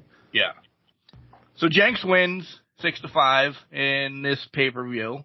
Well worth the money. If I didn't watch it or didn't pay for it, I'd probably pay for it again and watch it again. And fast forward to Julia match. Just because I don't want to see the loss. Not that it was a bad match. I love it. I just didn't want to see her lose. That's all. Fair. Right? I mean, that's fair. That's fair. So we transitioned to Dynamite. Oh, what do you give it in a 6-pack, by the way? I give it a 5.5. I think it was up there. Where I was. Yeah, it's not our upper echelon, but it was right up there. I think every match had its purpose, its place. They booked it in the best way possible to get us to the main event. The main event itself was not what the main event should be, but the aftermath of it necessitated what they needed to do. So, word. Thank you. So we get 5.5 as well for me, all the same reasons. So we get to the 4-year anniversary of Dynamite. Were you sick of that by the end of? I was sick of it in the first 5 minutes. I really was. Because they had announced it 40 times before that, too. Before they announced 4 years, I think, Real Talk, 6 times in the Omega Jericho Copeland interaction. Yeah. Yep. Oh, this is our 4-year anniversary. I'm glad to be here for the 4-year, the 8-year, the 12-year, whatever that. He's not being there for the 12-year, guys. Come on. They know better. He'd probably be pressed for 8-year, too. 8 years. Yeah, the 8 years he's probably got a 3-year deal. Yeah, I love all the Canadian references. I did too. I mark out on stupid things when Omega, who has never met him before, said he was on the edge of his chair. Yeah. Stupid stuff like that. I love. I really do. What's it do to the storyline? Nothing. But I'm a mark. I do also think, though, Omega felt he played it as he did it like he did Danielson. Like, it was, I don't care, but I know you're here, and I know I'm just playing this up. I think it builds in a lot of extracurricular storylines down the line where we do Edge and Omega, and he can kind of go back and say, I never cared you were here. Even in our interaction, I made a stupid comment, but I never cared you were here. You are what you are. But I got more out of talking about Canadian stuff. Exactly. Maple syrup and bacon, or whatever it was. Molson's. Maple syrup and Molson's. We had Phoenix and Nick Jackson because Mox wasn't cleared. Mm-hmm. I didn't care. This is horrible to say. I understand why Phoenix had to win because of Mox's injury. This is just carrying it to get it back to Mox. He's defended it a million times. Please go to the 30-day, 60-day, 90-day of defense or whatever. That you don't have to defend it every goddamn show. Right. I just didn't need this match, essentially. It's not that it was bad. I just didn't need it. No, nobody needed it. I think it was just a nice little... They did it because it was a callback. That's essentially why they did it. And I think it had a lot of... I'm saying stupid in a good way, guys. Stupid spots in it that kind of make you pop and be like, oh my God, what's going to happen next type thing. Like with the cutters, the kicks, the kick, kip up, knock each other out type thing. I think it was a lot of stupid spots that were fun. It was just a fun match to get it going, but we knew in the end that Ray was not going to lose it to Nick Jackson randomly on the 4th anniversary show, let alone at a pay-per-view down the line either. Stockholm, California. Yeah, in Stockton. Stockholm. I'm horrible with everything today. I'm going to say we're going to go chronological order here for a hot second. I hate everything about AEW's audio the last 2 weeks. What especially happened? On Dynamite. Yeah, what happened in those segments? It sounded like the mic dropped or they were just using the arena audio kind of thing. And then last week, everybody turned into robots. They were like digital, and there's a lot of stuff like that. Dude, this is your 4-year anniversary. Get your shit together. Then they... Go ahead. I wrote, man, this looks funny. I'd like to know what the hell they were saying, because you couldn't hear the first time they played it. Mm-mm. We're going to skip over a return, da-da-da-da-da. They bring it back, and they said, hey, we're going to show this again because TBS had issues. If they did, if TBS owns up to it, okay. I didn't want to watch it the second time. I was annoyed. Yeah, that I had to watch it a second time. I'm going to play devil's advocate. It was hilarious. It was hilarious the first time because I could, even though it was shitty audio, I could hear what they were saying and hear what they were doing. So it makes me think, and again, this is me speculating, so I'm just going to throw it out there because why not? Let's play devil's advocate. I don't know who it would be, but what if there's like, they want to play we have a debuting somebody who's fucking with the audio. It's down the line type thing. Like a la, like Wyatt used to do just crazy screens, or Retribution used to fuck with things and all of that stuff. What if AEW's doing that and they're just blaming it on different things? Oh, it was TBS. So it was it was some guy pulled out a microphone and stuck it up his ass or something like that. What if it's that type of thing where it's somebody debuting or somebody coming down the pipe, but they're just fucking with like different aspects of the audio visual. Oh, I'll mark out like a goddamn idiot then with communications major. And I love this shit. Yeah. Maybe that's the point, because it's 2 weeks in a row, so maybe 3 weeks we start saying, oh shit, like hour one we lose a match or we lose lighting in a match, so they just have to fight each other or something like that. It's kind of like different things that kind of mess with the senses type deal. Maybe that's the case. Maybe that's happening. But I also think maybe I'm just being optimistic here with that kind of sentiment and thinking about it in that term and fashion. That would be cool. If this is going to be the, air quotes, gimmick, sort of to get whomever. To draw attention. Whoever. Yeah. Maybe it's Alistair returning, Malika, whatever the hell his name is. God, I'm too chill to even care this week because of Brewmasters. It's just that. If it's that, cool. Sign me up. Yeah. But if it's somebody really messing up in the back, come on. 4-year anniversary. You got to pull it together. Pull your shit together. Where am I? Oh. A return. Yeah. Of Griff Garrison. Yeah, Griff Garrison looked great, sold great during this whole thing. Then some random guy named Wadlow. Yeah, I love that he's back. Man, this was underwhelming, though. Yeah, he did 5 power bombs and a ref to stop the match. To show everything about big men, we get that again with Archer, and we'll just list the names. Really? That's what you're going to do with Wardlow to bring him back? Maybe he's back as a heel, though. I'm all right with that. I don't care. Good. Yeah, I'm just saying what they did for him to come back would make sense if he's a heel. If it's just to demonstrate power and strength and all that, I don't want that. I want nothing to do with that. I would love if he's just literally the monster that walks down to the ring, power bombs you 5 times, they call it a day, and he walks right out through the crowd and comes back. Doesn't say a fucking word. You can call it a Goldberg syndrome if you want, but it's literally, we know he's better than that, but it's just literally, that's all he is. He's just a monster at this point. No talking whatsoever, just a monster.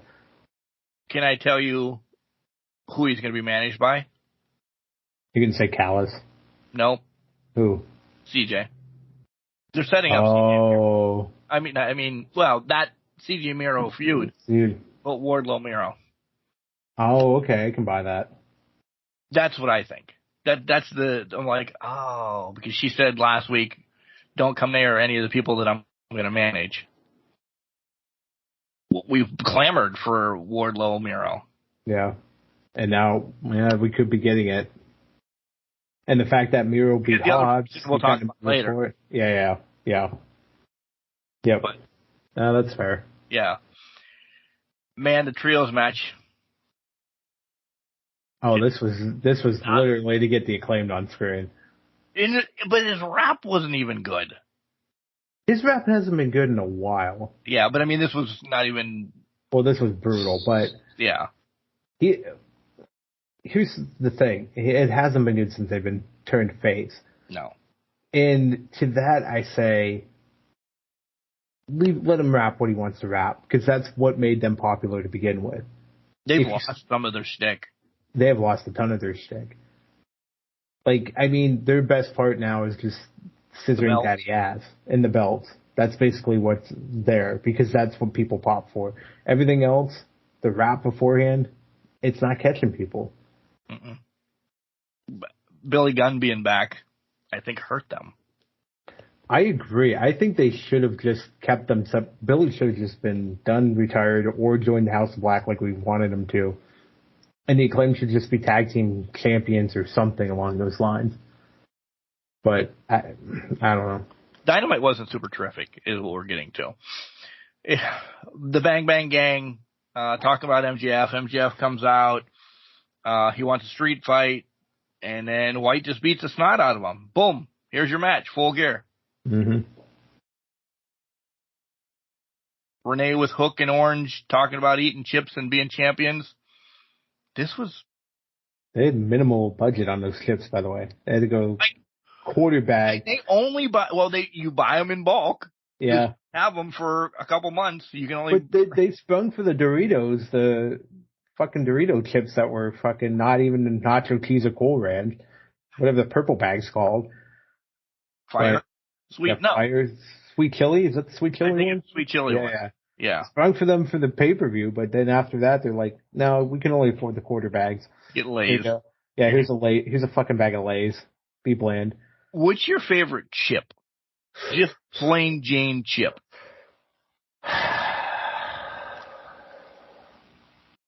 I'm a big fan of Utz, to be honest. It used to be Gibbles, if that's probably more regional than anything. Gibbles barbecue was my go-to when I was younger. Utz, I like Utz chips. I like the dark russets. Those are pretty good. They're strong contenders. What about you? Then just normal plain Jane chips. I'm just gonna have a quarter bag, okay? Yeah. Eat real quick. I like Wise chips the best. Those if I'm are not good. dipping them or anything like that, just Wise chips. If it's Underrated. a dippable chip, and I'm not saying like the scoops or anything like that, I have to go with Ruffles because they're stronger. They get you the best French onion dip you can possibly have. Can I tell you the weird combination that I came across that actually tastes good? Because I was like, all right, I only have French onion dip, and I only have these chips. It was nacho cheese Doritos and French onion dip. Better than you can think it is. That sounds amazing. It was fantastic. It was better than you would think it is, and I was like, sold. Kimberly's like, are you fucking kidding me? I'm like, no, you're missing out on some greatness right now. She still hasn't tried them. She still thinks it's an odd combination, but it was fantastic.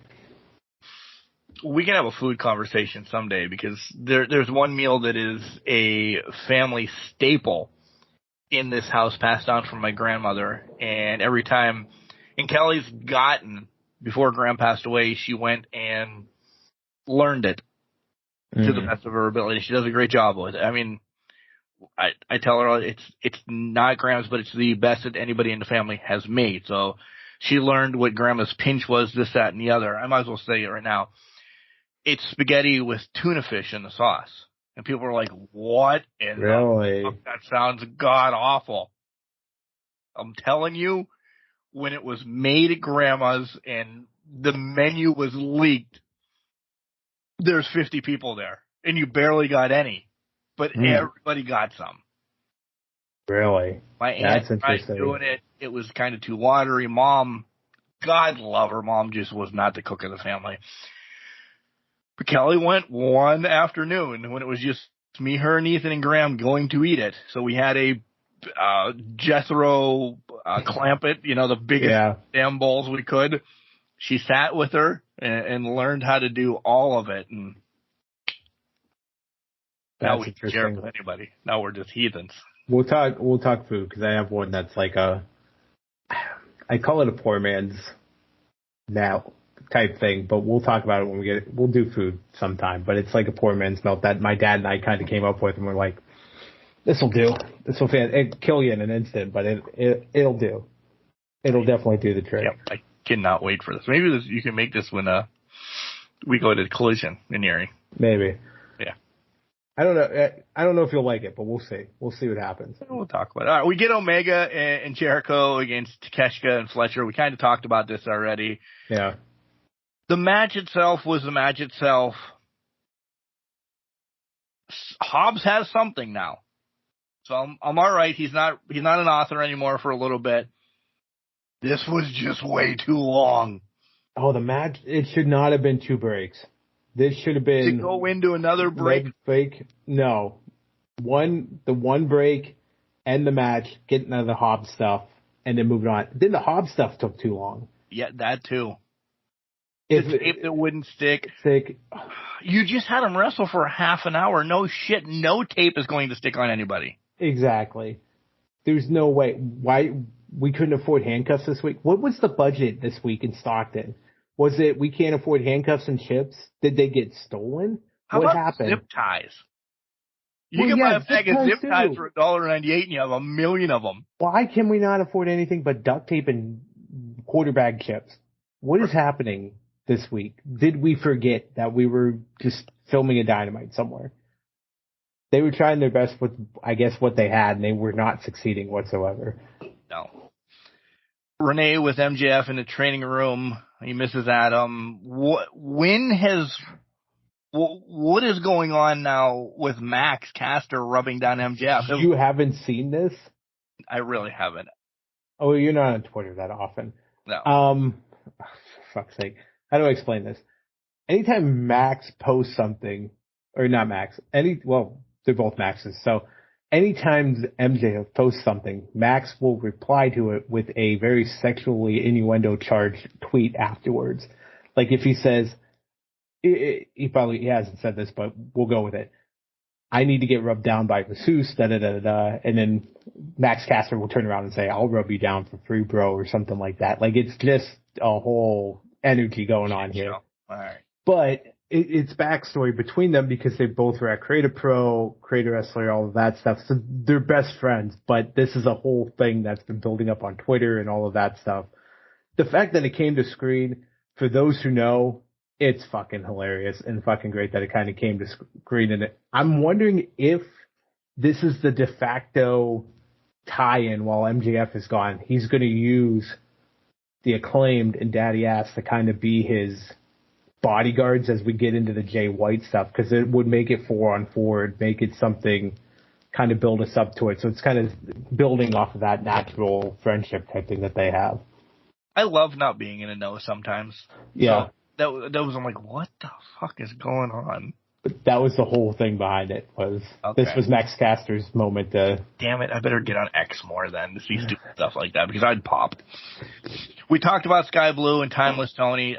Tony is just over the wall, crazy ass shit, and I love everything about it.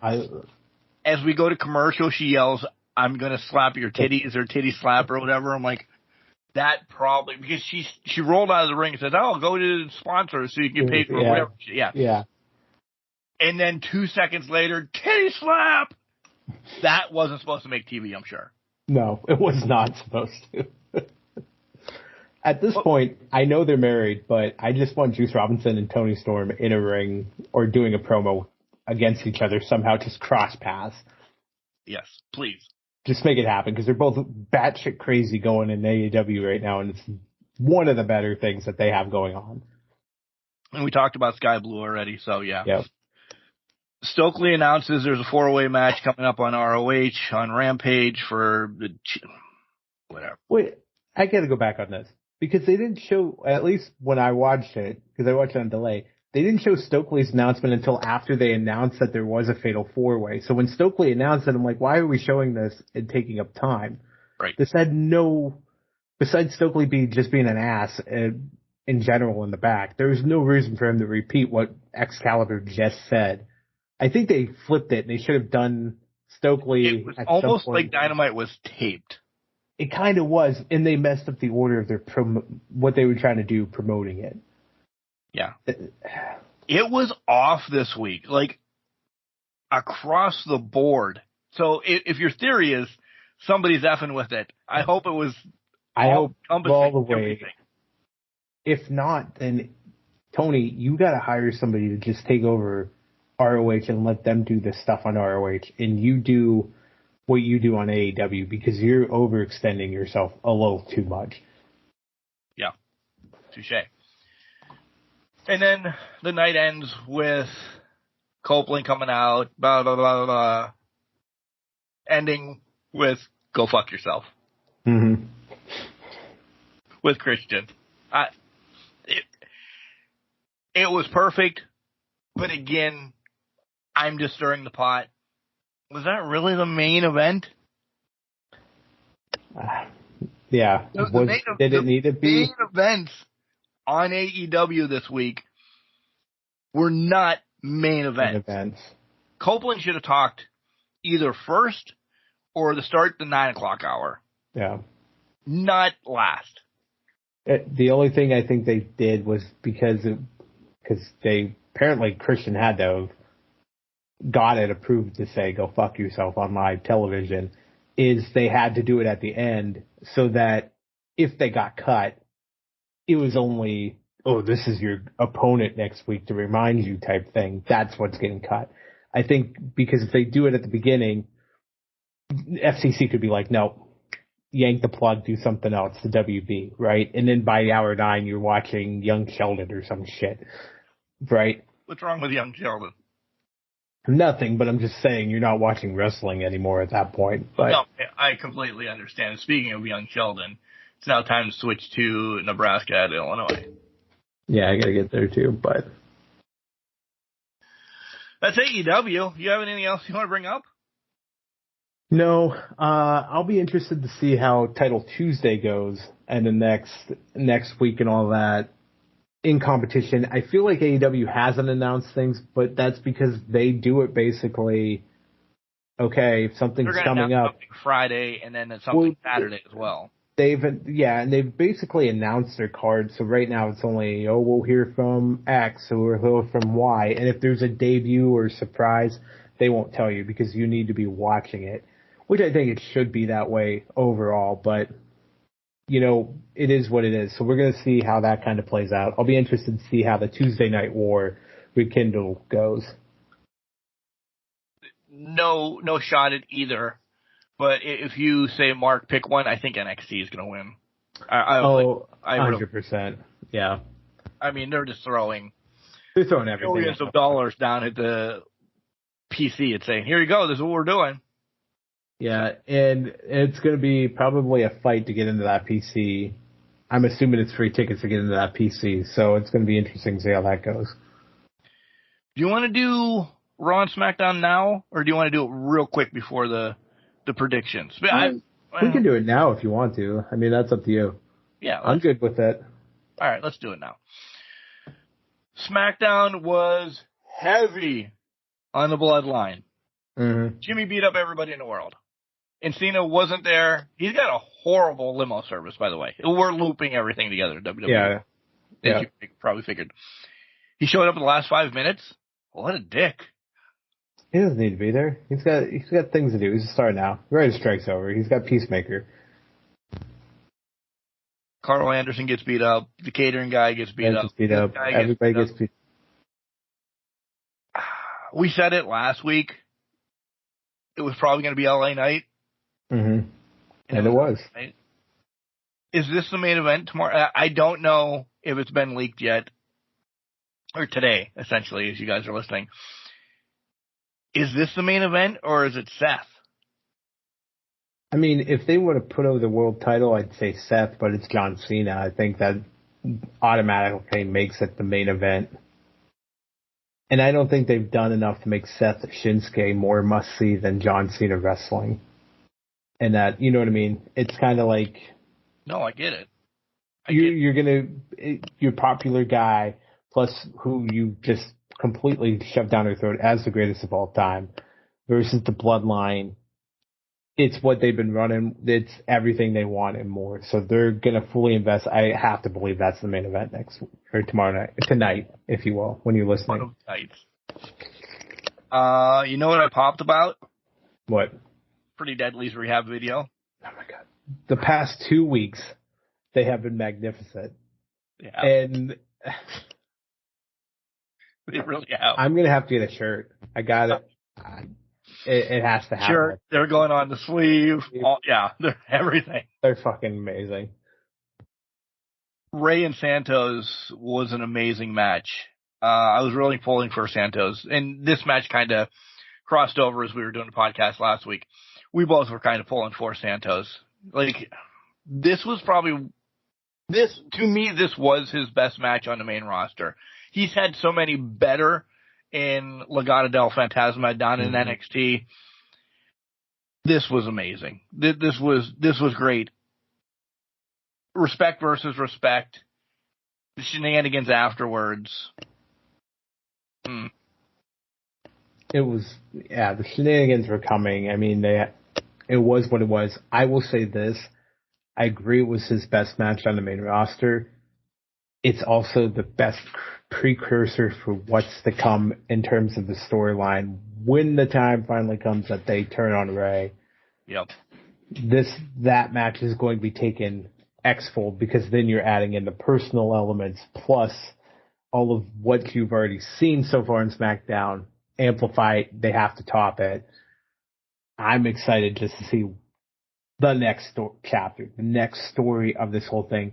But in the meantime, shenanigans afterwards and kind of just getting us to what would ultimately be the 6-man tag that's coming up here soon. In a couple hours. In a couple hours. Prior to this match, the Waller effect was on, and Bob was talking about the Street Profits. He doesn't want to talk about them. He doesn't care. You have to do more. Da-da-da-da-da. Well, this was the match that they decided to do more after both of these guys had an amazing match. Street Profits come out and jump the LWO. All that's fine and dandy. Bob looks like a JUCO geographic professor. I was surprised he's actually wrestling now because of how comfortable he just looks being on the sideline. Just glasses. He adds the glasses now to kind of make him look smarter. You're right. He's a JUCO professor. He's just kind of there guiding and coaching and mentoring people through life at this point. He looks more like a therapist if he wasn't built like a fucking brick wall.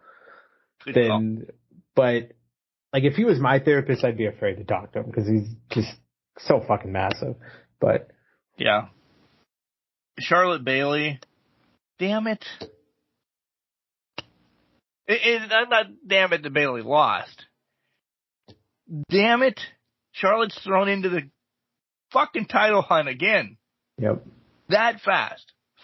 And people are going to say she's a 15-time champ. She call her shots. Cena has. Everybody has. I understand. It's just one match and she gets a title. Mm-hmm. And then we'll save this for predictions. Asuka gets thrown into it too. It can't be time yet, is it? We'll get to it in predictions, to be honest. I don't want... I hate to say it, but I think that tells you everything you need to know about where my head's at with it. Me too. Over to Raw, because that was Smack. Do you have anything else on SmackDown? No, there's nothing else. Because we saw the same Jade preview and all that, Raw, and NXT and everything like that. And we will talk about NXT No Mercy, the 2 matches, once we talk about Raw real quick. Essentially, right? Yeah. Because, yeah, okay. Not even in depth, just what we think. Nia Shayna starting the show. It's different. Brawl. Yeah. It's different. But then it just kind of leads to Ripley shitting on the Judgment Day. Essentially. It was different, but it was different. I enjoyed it because it was bam action, but not wrestling action. It was okay. Well, what the fuck's happening here? They didn't know they were fighting each other, and then all of a sudden here comes Raquel. So Raquel's back in the picture. She's going after Nia, and then that's a way to bring Rhea back in to kind of get her going. And it was perfect, and I enjoyed it because it made it a hot start instead of a cold start for Raw. We didn't start with a Judgment Day promo. It did come 10 minutes after the fact, but it wasn't always Judgment Day promo. It was something to kind of smack us in the face and say, okay, we're not doing promo right out the gate. Let's just fuck with your senses a little bit and fuck with what you think is going to happen, which I enjoyed. That, to me, I enjoyed. And I think they have to acknowledge that Rhea's the leader of the Judgment Day now. You can't keep going. Rhea said that. That's pissed me off so much because you cannot sit there and go, there's no leader in the Judgment Day when clearly Rhea is the leader of the Judgment Day. If she's telling people to run shit when she's not there. She's leading the Judgment Day. When she's berating people for not doing their shit, when she's berating her dom-dom for losing his title and telling him he better win it back the next night, or he's done. But there's no leader. There's no leader. There's nothing. And Finn wasn't there, by the way. Yeah, Finn wasn't there. Finn had better things to do. We get Judgment Day against Jay and Cody at Fastlane for the titles out of all of this. More on that. Alpha Academy against Imperium. Imperium gets the win. I think it's coming. Yeah. Otis and Maxine can do their thing. Gable's leaving. It's slow and steady becoming divide. It's slow. It's really slow. But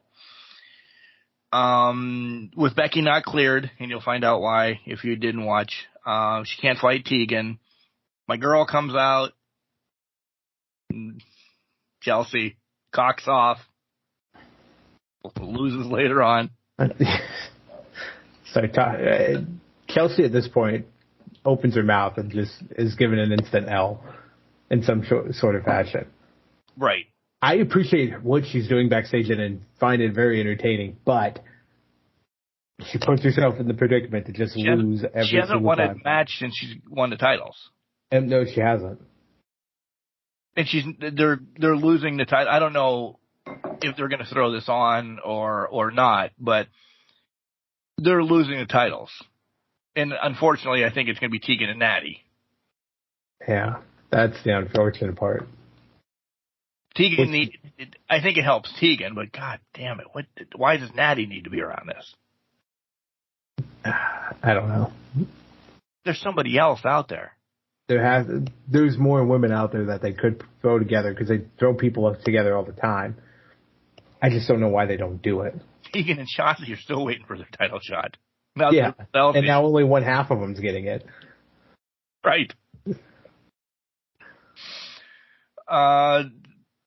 Cedric Alexander still in the WWE. Completely forgot about him. Again, Raw wasn't that great either, so that's what we're getting. Man, there was a match, it was great, but I just remember when the Cruiserweight tournament, after you had the showstopper with the Bushi, sign Cedric, they have him, but it happened with every single Cruiserweight that they had. They had this core class that was just fantastic between Pac and Cedric and, why am I blanking now? Gallagher, Ciampa, anybody under the sun, Ali, they have these class calibers, Buddy Matthews or Buddy Murphy at the time. They had these caliber athletes that could have put together something special and something great, but they didn't give them the opportunity to carry forward. They decided to tank it, essentially when they did the whole Enzo storyline of it and tanked the whole thing. There was a core group that could have done this, but at the end of the day, they just couldn't. They didn't want to support it. It's not they couldn't support it. It was they didn't want to support it. Yeah. Yeah. Where are we? Ciampa and Gunther do a contract signing. Man, as much as I'm happy this match happened, they gave away a match on Raw that should have been at Fastlane. Agreed. I don't know why. If you're going to give them this match, give them their comeuppance. Why is it always the Intercontinental title match? Right. Like, they do this every single time. Why is it always the IC title? Why can that not be defended on your main show? Why are you not putting Gunther, who is your top star, one of your top stars on Raw, on the pay-per-view? Get him to the pay-per-view and have a match on the pay-per-view.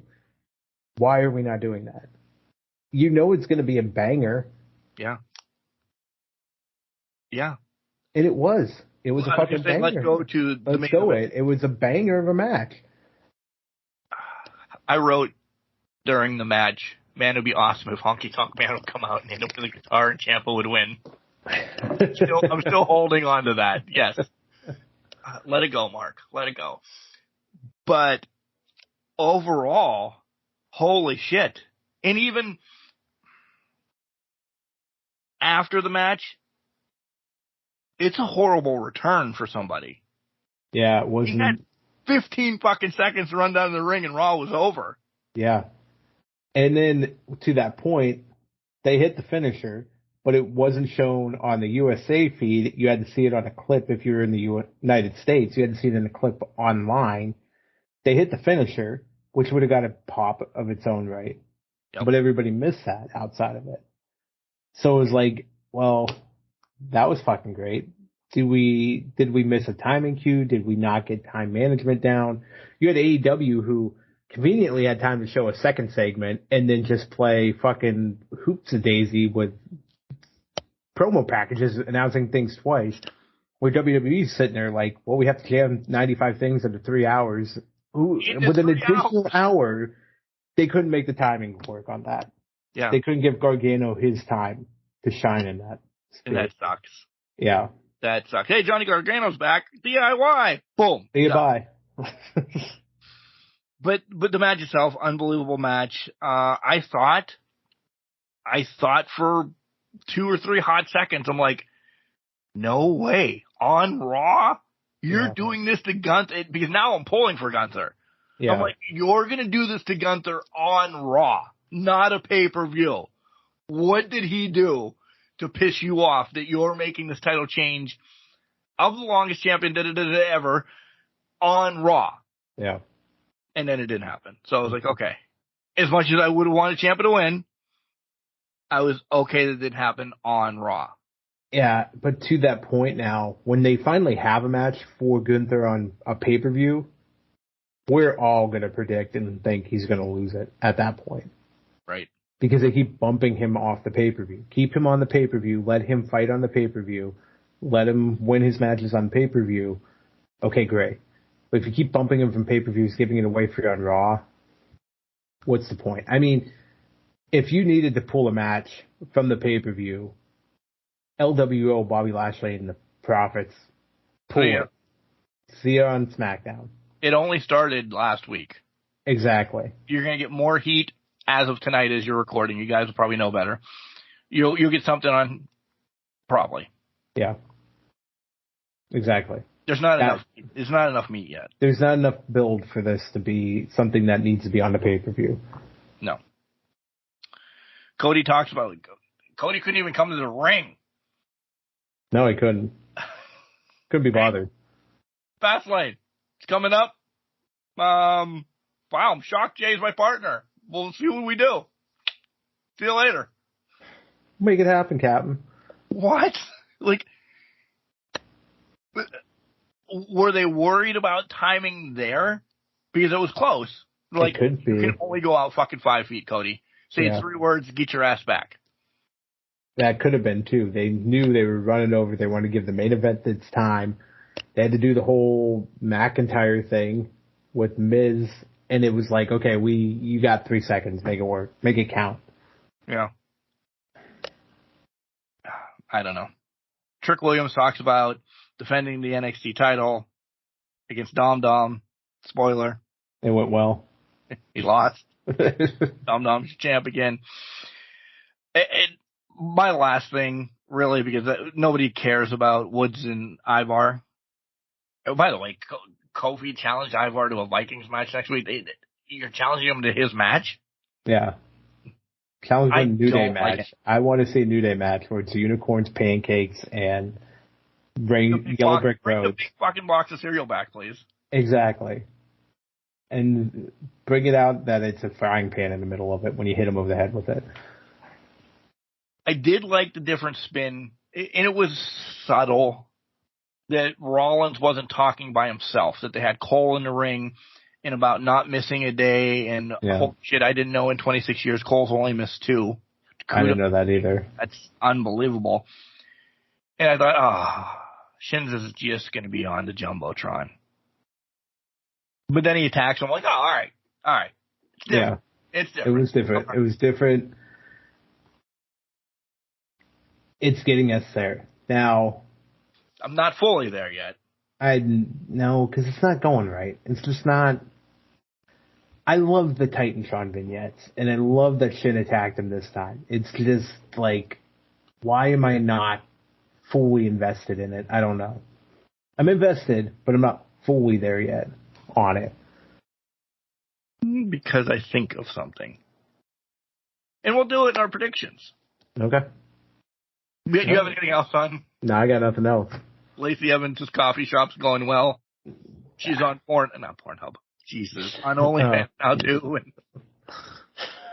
It's basically the same thing. It really is. All right, we'll be back with predictions. What's up, guys? It is your girl T-Gains here. I don't know what you're doing at the moment, but my advice to you is to pop open a can and slam some suds with the can crushers. I'm going to keep it short and sweet. Welcome back, everybody, to Can Crushers Wrestling Podcast today. This is our fantastic third segment. Sounds like you're reading a book to them. I had to change it up. Well, here's where I'm at. I was thinking, I could do Edge, You Think You Know Us, or and I didn't want to play that card. I wanted to be, let's just make it as unenthusiastic as possible. I thought it was going to be something about we're taking a fast lane to the picks or something like. I didn't even go. My head didn't go down that path for it. So yeah, I couldn't make the pun. I mean, you made a better pun than I could think of. If I would have thought of that, I probably would have made that. But yeah. Touché. Now we'll just have to WrestleDream about the picks. Anyways. Well, by the way, I lost, so I do not get a title shot. That's fine. I lost with my heart last week. You lost with your heart, and it's respectable. I don't hold it against you, and I'm not going to brag about it, because you know what? I would. I could have seen it happen. But hey, it's fine. It's all good. You're a better person than me. I don't think that's the case, but it's all good. I'm more relaxed than you. You're definitely more relaxed than I am right now. Anyways, all right. We have 5 matches on the card for Fastlane on WWE site right now while we're recording, which baffles me even more that the Intercontinental title could not have the 6th spot on the card. But anyway, we digress. Right. I mean, at least give us a kickoff show. But anyways, let's move on. All right. Let's start with the one that has no build whatsoever going on with it. LWO, Bob, and the Street Profits. I believe we're both going to pick Bob and the Street Profits here. Yeah, because they're kind of getting the bigger push. Yeah, they need to be. Yeah, this is their shtick, and I think the LWO's got to come on the downtrend for what we think is going to happen. And on the same aspect of the IC title not being defended on premium live events or the U.S. title has been in tag team matches recently. Same thing. And it has been. Yeah. I mean, we got Santos and Ray just to say, this is a singles title. We should start a rivalry with it, maybe. Let's throw it in a match. See what happens. But and we don't know as of right now if it's Joaquin or I always remember Joaquin because it's Pittsburgh boy, Z-Ion, I don't remember the other dude. So we don't know what other member of LWO is joining the fray. Ray and Santos for sure. Yeah. This is their story. Who else? Yeah, who else takes a loss, I think. Well, exactly. Who's the one taking maybe the pin in the loss? Well, you know what, to that point, let's predict this. Who takes the loss for the team? I think it might be Ray, just so that they could kickstart even further the Santos getting frustrated type thing with Ray and all of that. You know what I mean? I could see that being the case, or I could see whoever the third member of the LWO is, they're the ones to take the fall because they're just the random guy in there. I think it makes more if Ray takes the loss and then the LWO kind of turns back into Legado del Fantasma. Yeah. Listen, I understand the LWO, the whole callback, this, that, and the other thing. All right.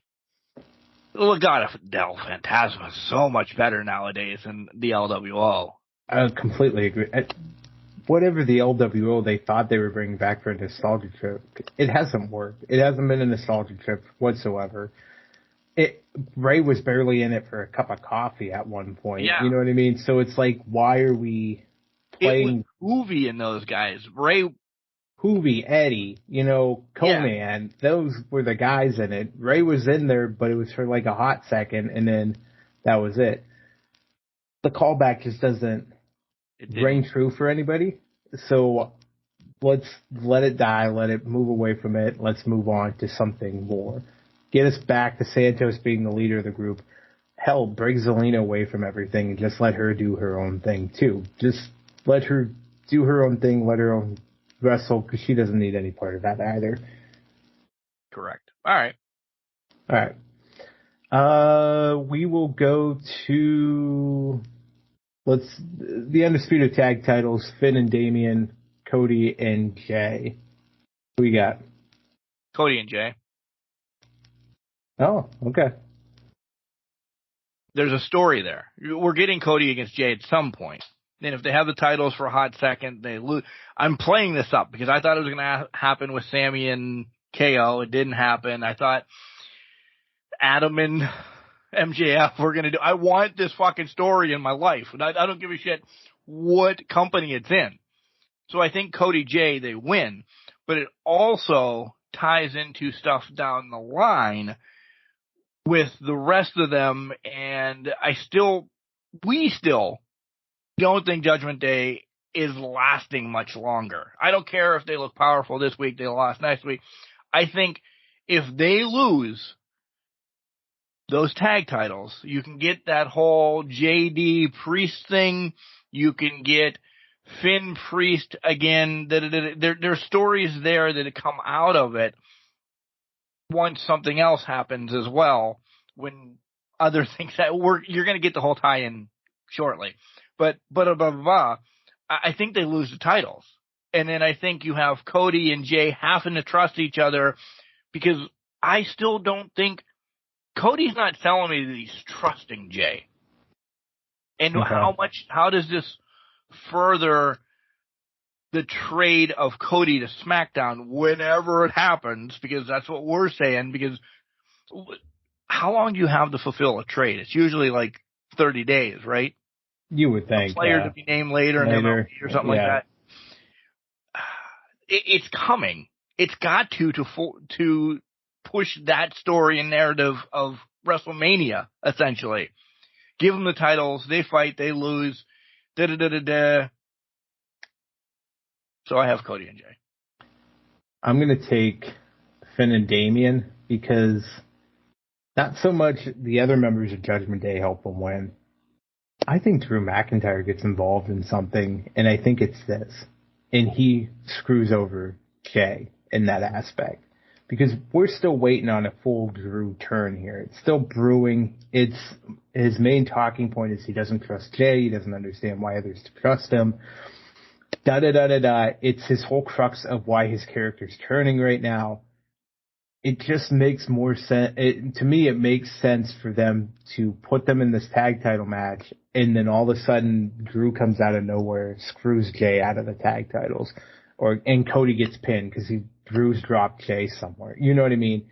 It's not that he's joined Judgment Day. It's that he hates Jay so much and has to make this statement saying, you will not get a title under my watch. You don't deserve to be trusted, da-da-da-da-da.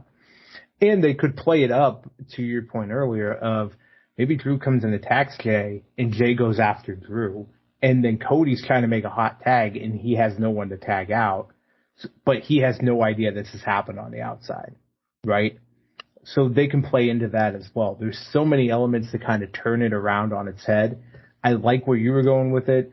I'm just going to take it this far because I don't think they're going to drop the tag titles randomly onto Cody and Jay. But I don't know who they would drop them on anyways. So I guess maybe that you don't know what you don't know. And it's pure speculation, but that's kind of where my head went with that. This is probably what separates us. Probably. We'll see, though. Pretty sure. Yeah. I think so. I like yours, you like mine. We can make this work. This is sounding horrible. We're essentially getting to the same point of Cody versus Jay, a la somebody. Yeah, it's too tempting to not do. Yeah.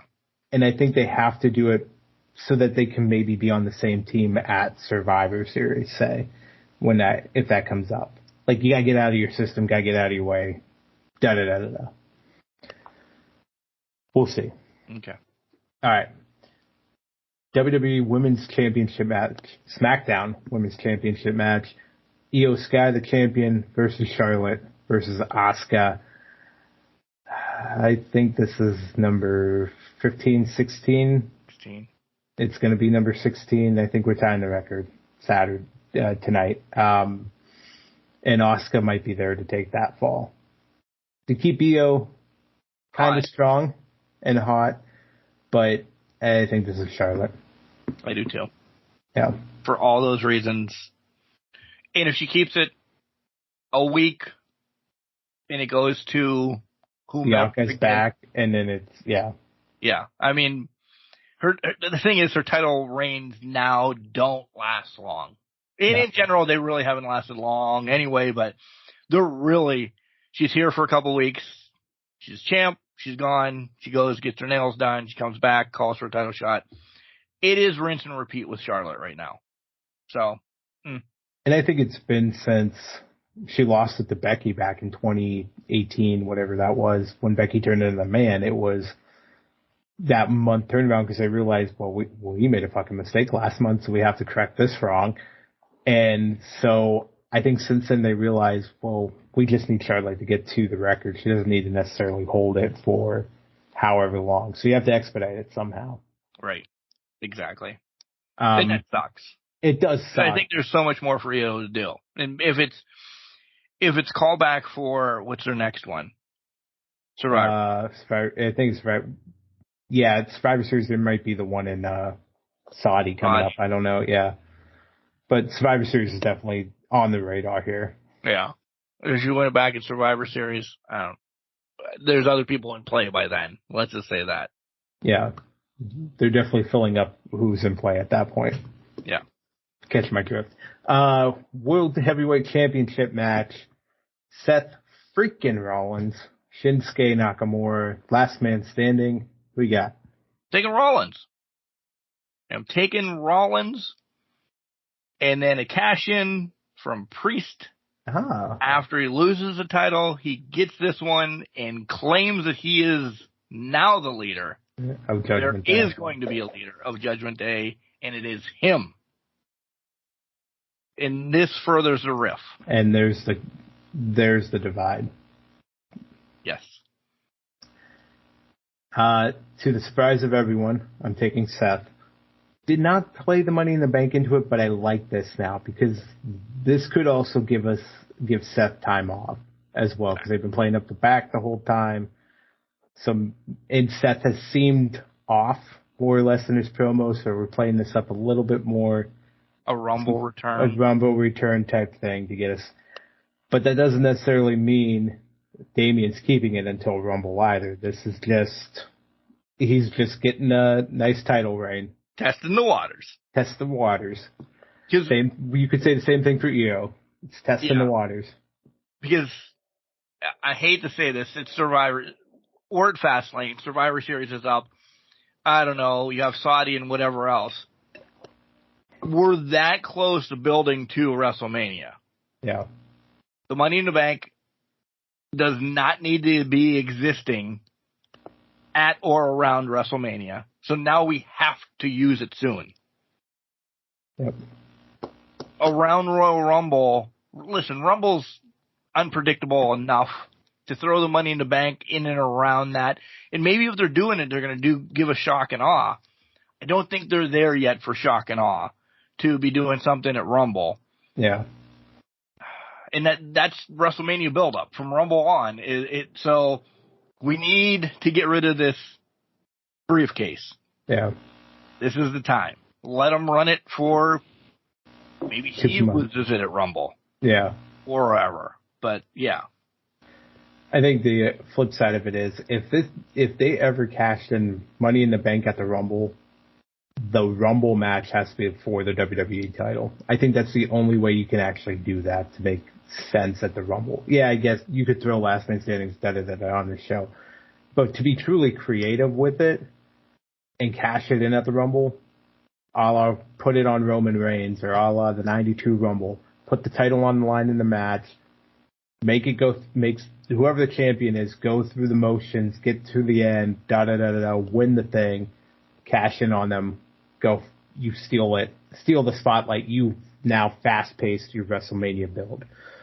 So, let's put it this way. If there's ever a Money in the Bank winner in our lives that just seems out of place because you're like, that's a big star. Why would they put the Money in the Bank on them already?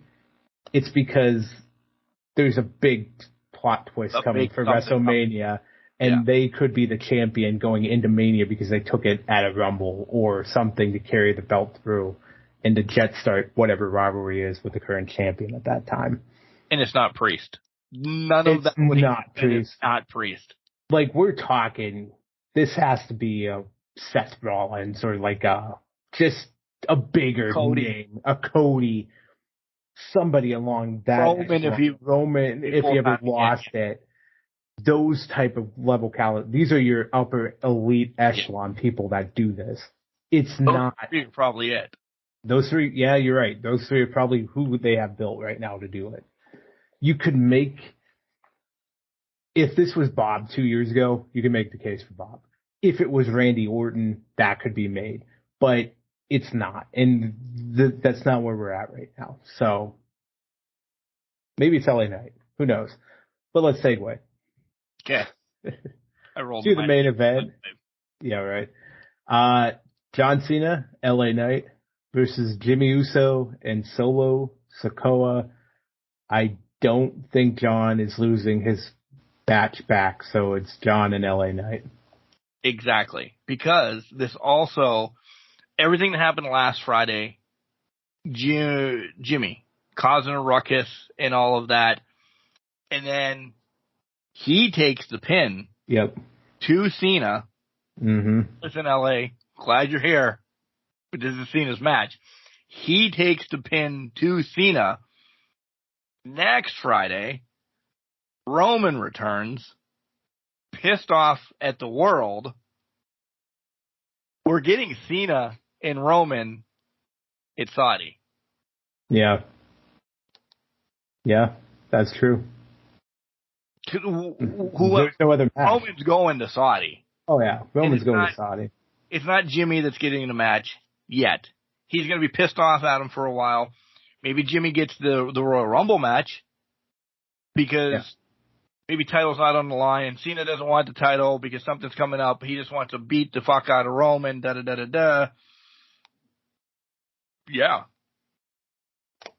Yeah, I completely agree with that. I was just seeing if WWE had a schedule. They don't for that, so.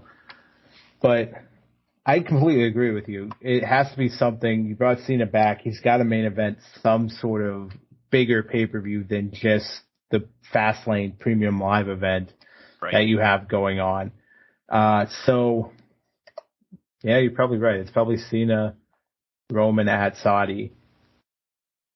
So he's been around for 8 weeks? Oh, I'm sorry. According to CBS right now, the next pay-per-view is Survivor Series. They're not going to Saudi then.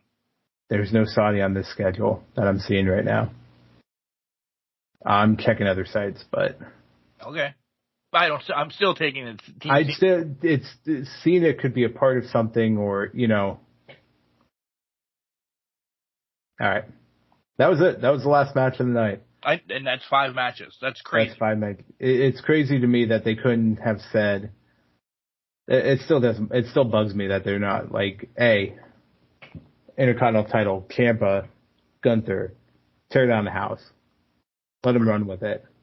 But that would have been because Downfall. That would have overshadowed anything on this card, right? Match wise. Agreed, and that's probably why they didn't do that. Okay, Wikipedia is saying Crown Jewel's on the 4th, so we'll see whatever the hell plays out. The 4th of November. Yeah. Okay. I thought there was one too, because I don't think their deal's up yet. Because I think we both are in agreement that whenever that deal's done, it's not being renewed whatsoever. So, but I think that deal's still on the table for quite a bit of time, however long that is. But yeah, well,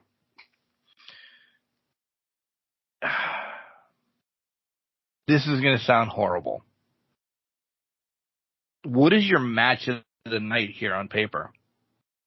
Do we get, and of course, 5 matches, we're going to have to say somebody was a match of the night.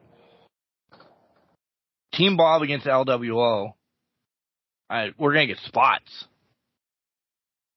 Cody J, Finn, and Priest, that's going to be a bar fight. Mm-hmm. The triple threat against the women, I hate to say this, somebody's going to be taking a nap, or it's going to be really quick, and it's, I don't know. Rollins Shins, yeah, Because Cena in LA Knight, and this is that's not the move of wrestling. Cena. Yeah. I think the obvious one's Seth and Shin. But how limited is Seth? Well, that's true. How limited, because he's not wrestling on anything but premium live events right now. So how limited are you giving him? What's he taking? Things of that nature. I'm going to go ahead and say it. I think maybe the match of the night is the women's match, because three talented, whether you like Charlotte or not, they're talented women. Io and Charlotte have been in a triple threat with each other before, including Rhea in NXT. They put on a banger match then. Asuka in the mix is just a new foil for the whole thing. I think they can have a fantastic match with each other, so I think that's your match of the night. That's the one, if I'm looking on paper, that's what I'm looking forward to. Normally, Shin and Seth, but if Seth's limited, it's not Seth and Shin. They're not going to be doing that much. Right. Especially, I'm going to spin it my way. Especially if there's a cash in. Well, first of all, the Seth Shins match is going to go long. Last man standing matches always go long. 15, 20 minutes. Yep. If not longer. So if it goes shorter, there's definitely a cash in. I'm telling you that right now. If it would extend to the 25-minute mark or something like that, one, I'd be shocked. But two, I'd say, all right, there's no cash in then.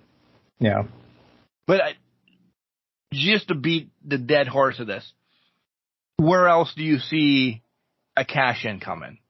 Like Survivor Series is built, it's going to be Judgment Day against Cody, Jay, Sammy, and KO. Yeah. Right? That's the War Games match right now. Yeah.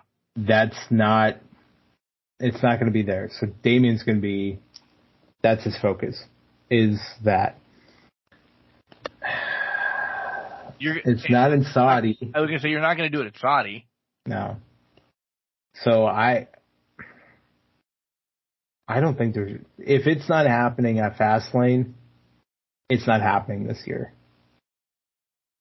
Which then leads me to, they've been playing up this back thing with Seth with no payoff. Right. Or they're really trying to make Seth make it to WrestleMania next year. Damian Priest is not a cash-in at WrestleMania. Well, I'm not saying Damian Priest cashing in at WrestleMania. I'm just saying they're trying to get him to whatever match they already have penciled in. Oh, okay. So whatever that could be, they're just trying to get him to WrestleMania, because whatever this back injury is, it could be something that's just so... That's just going to put him on a shelf.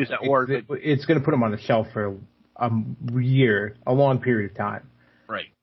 But to that point, though, I would just pull the trigger on Gunther, Seth at Crown Jewel, and just call it a day. Yeah. Why not? And then if Seth's injury is just really he needs to rest and take some treatments, do some rehab, he should be ready in 4 to 6 months for WrestleMania. He came back early from the knee injury when he had it. So that perspective is there that, if we pull the trigger now, get him on the shelf, get him what he needs to do, then he can just start rehabbing and get him to where he needs to be. Yep. I agree. Because let's twist this one more thing. Rumble now, there's 2 champions for the men. Yeah. Cody traded to SmackDown.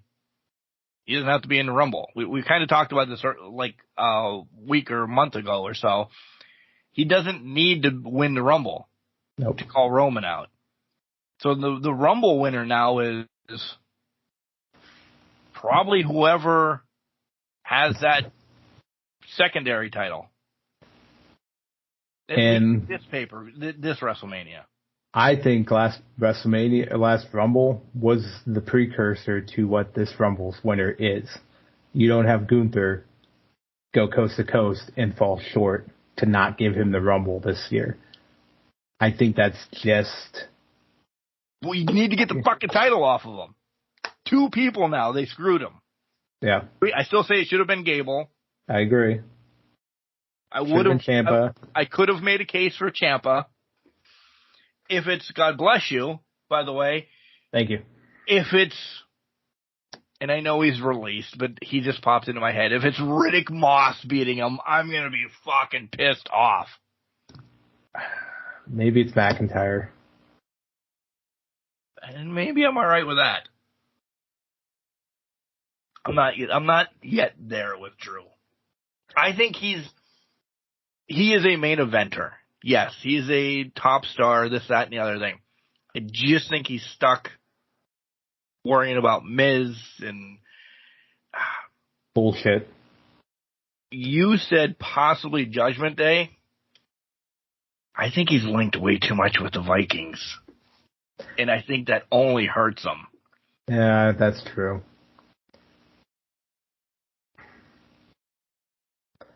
I agree with that 100%. There's too much Viking stink on him from what they were trying to do with Riddle and him. Whatever the hell that was. Yeah. There's too much stink on that. Yeah. Also, while we were recording, I put on X just to see what was going on over here. Apparently, during the WWE NXT advertisement, the gong went off for The Undertaker. So, there's your... You guys heard it last night.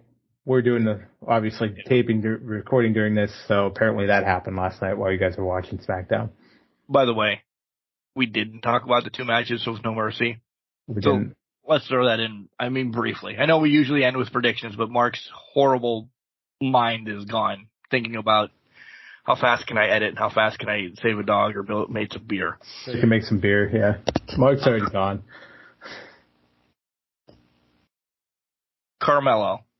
I'm going to actually talk about 3 matches, and I'm going to loop 2 together. Once Trick won, I didn't know Carmelo was going to lose. And I thought, oh, damn, this is going to throw everything into a funk about the Street Profits, Bob, and them. Mm-hmm. So I'm like, oh, shit, they're going to put a pause on Carmelo and Trick coming up. Well, they fast forwarded that on Tuesday, once Trick lost it.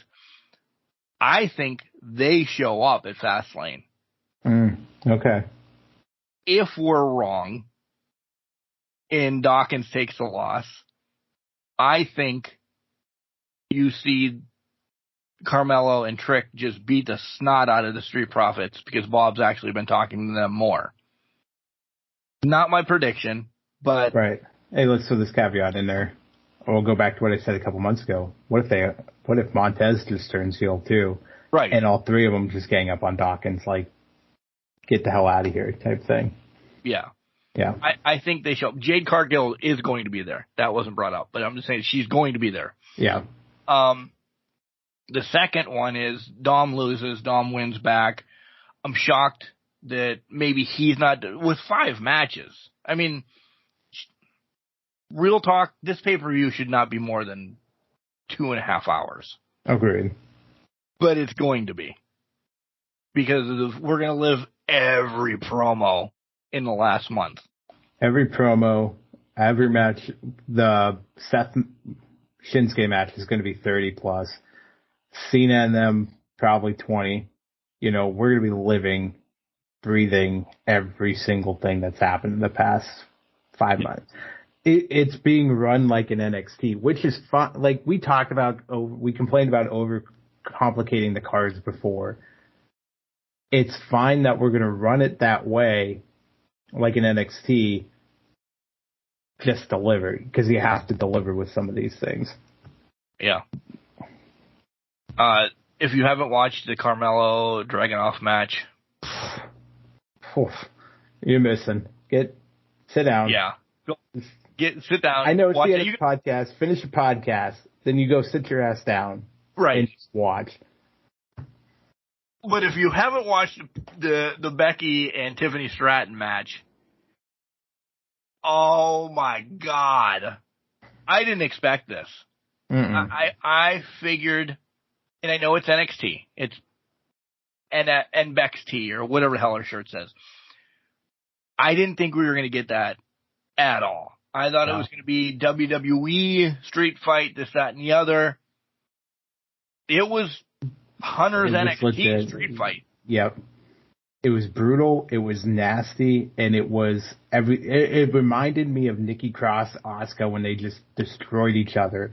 Yeah. And I don't think that was a street. I think it was Last Woman Standing, but they just absolutely obliterated each other. That was what I saw, and I'm like, holy shit! This is what we want. This is the Extreme Rules we want. We want to see this more often.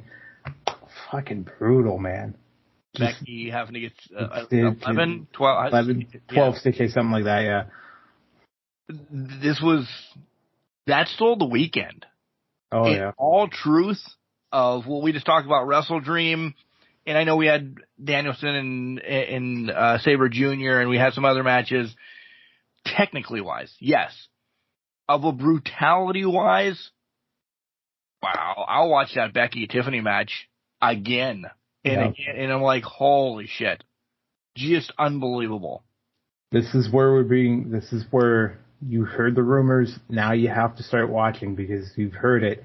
NXT is back to where it was pre-Color 2.0 explosion. Yeah. This is back to black and gold. This is back to nitty-gritty, story-driven, in-your-face content to get you guys back to pure wrestling, essentially. And that's why it's going to compete or probably overtake AEW next week, because when they did the war way back when, AEW was winning it because NXT was so watered down. It was too much.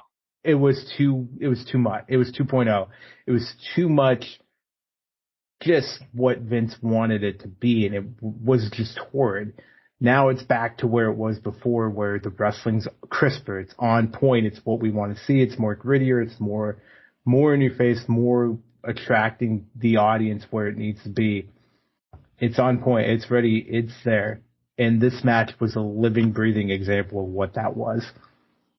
By the way, shout out to Baron Corbin for coming out as fucking Undertaker. Essentially on a motorcycle. Yeah.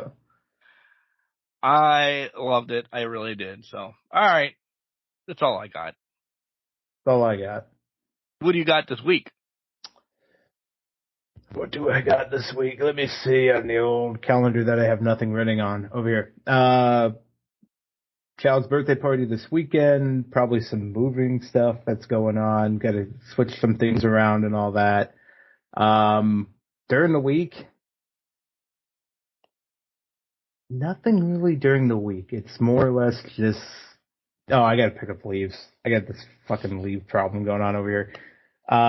Probably stuff with Mom and that. Just make sure she's all settled in for winter and getting the house where it needs to be for that. Yes, I said winter because it's going to start raining, getting the 40s here. Oh, God, it's starting. It must be horrible. Yeah, I know. So we're on pace with that. So it's fun. It's a busy week, and then whatever the hell work decides to throw at me, and hopefully I'll be able to walk. So, hey, not waddling around like a 90-year-old person. What about you? Nothing. Brewmaster. Really? Brewmaster. Get it right. Come on. I said it about 50 times. I said it as many times as they said it was 4-year anniversary. I apologize. Brewmaster. Yeah. One interview to record, and that's it. And I don't plan on adding anything. So if you say, hey, do you want to? Mark's probably going to say next week's open too. Yeah, right. I think I might add some spooky shit into this week. That time of year. You should start doing that. Some spooky things. Just get the holiday season right with the world. See what happens. Nice. Yeah. I will have college football on today on the other TV. But that's about it. Fastlane. I will pause from playing video games to watch Fastlane. I will as well, because I will be just getting back from Child's party, so it'll probably just be what goes on the tube at that point. And if it doesn't, I'll watch it Sunday morning or, sometime during the day on Sunday. So we'll figure it out. Yeah. All right, I love you. I love you too. Peace out. Peace out. Behave yourself. Make sure you take care of those dogs very well. Remember, just because you're trash doesn't mean you can't do great things. You're garbage can, not a garbage cannot. Make sure you tell your loved ones that you love them. Because you never know. Whoop, whoop.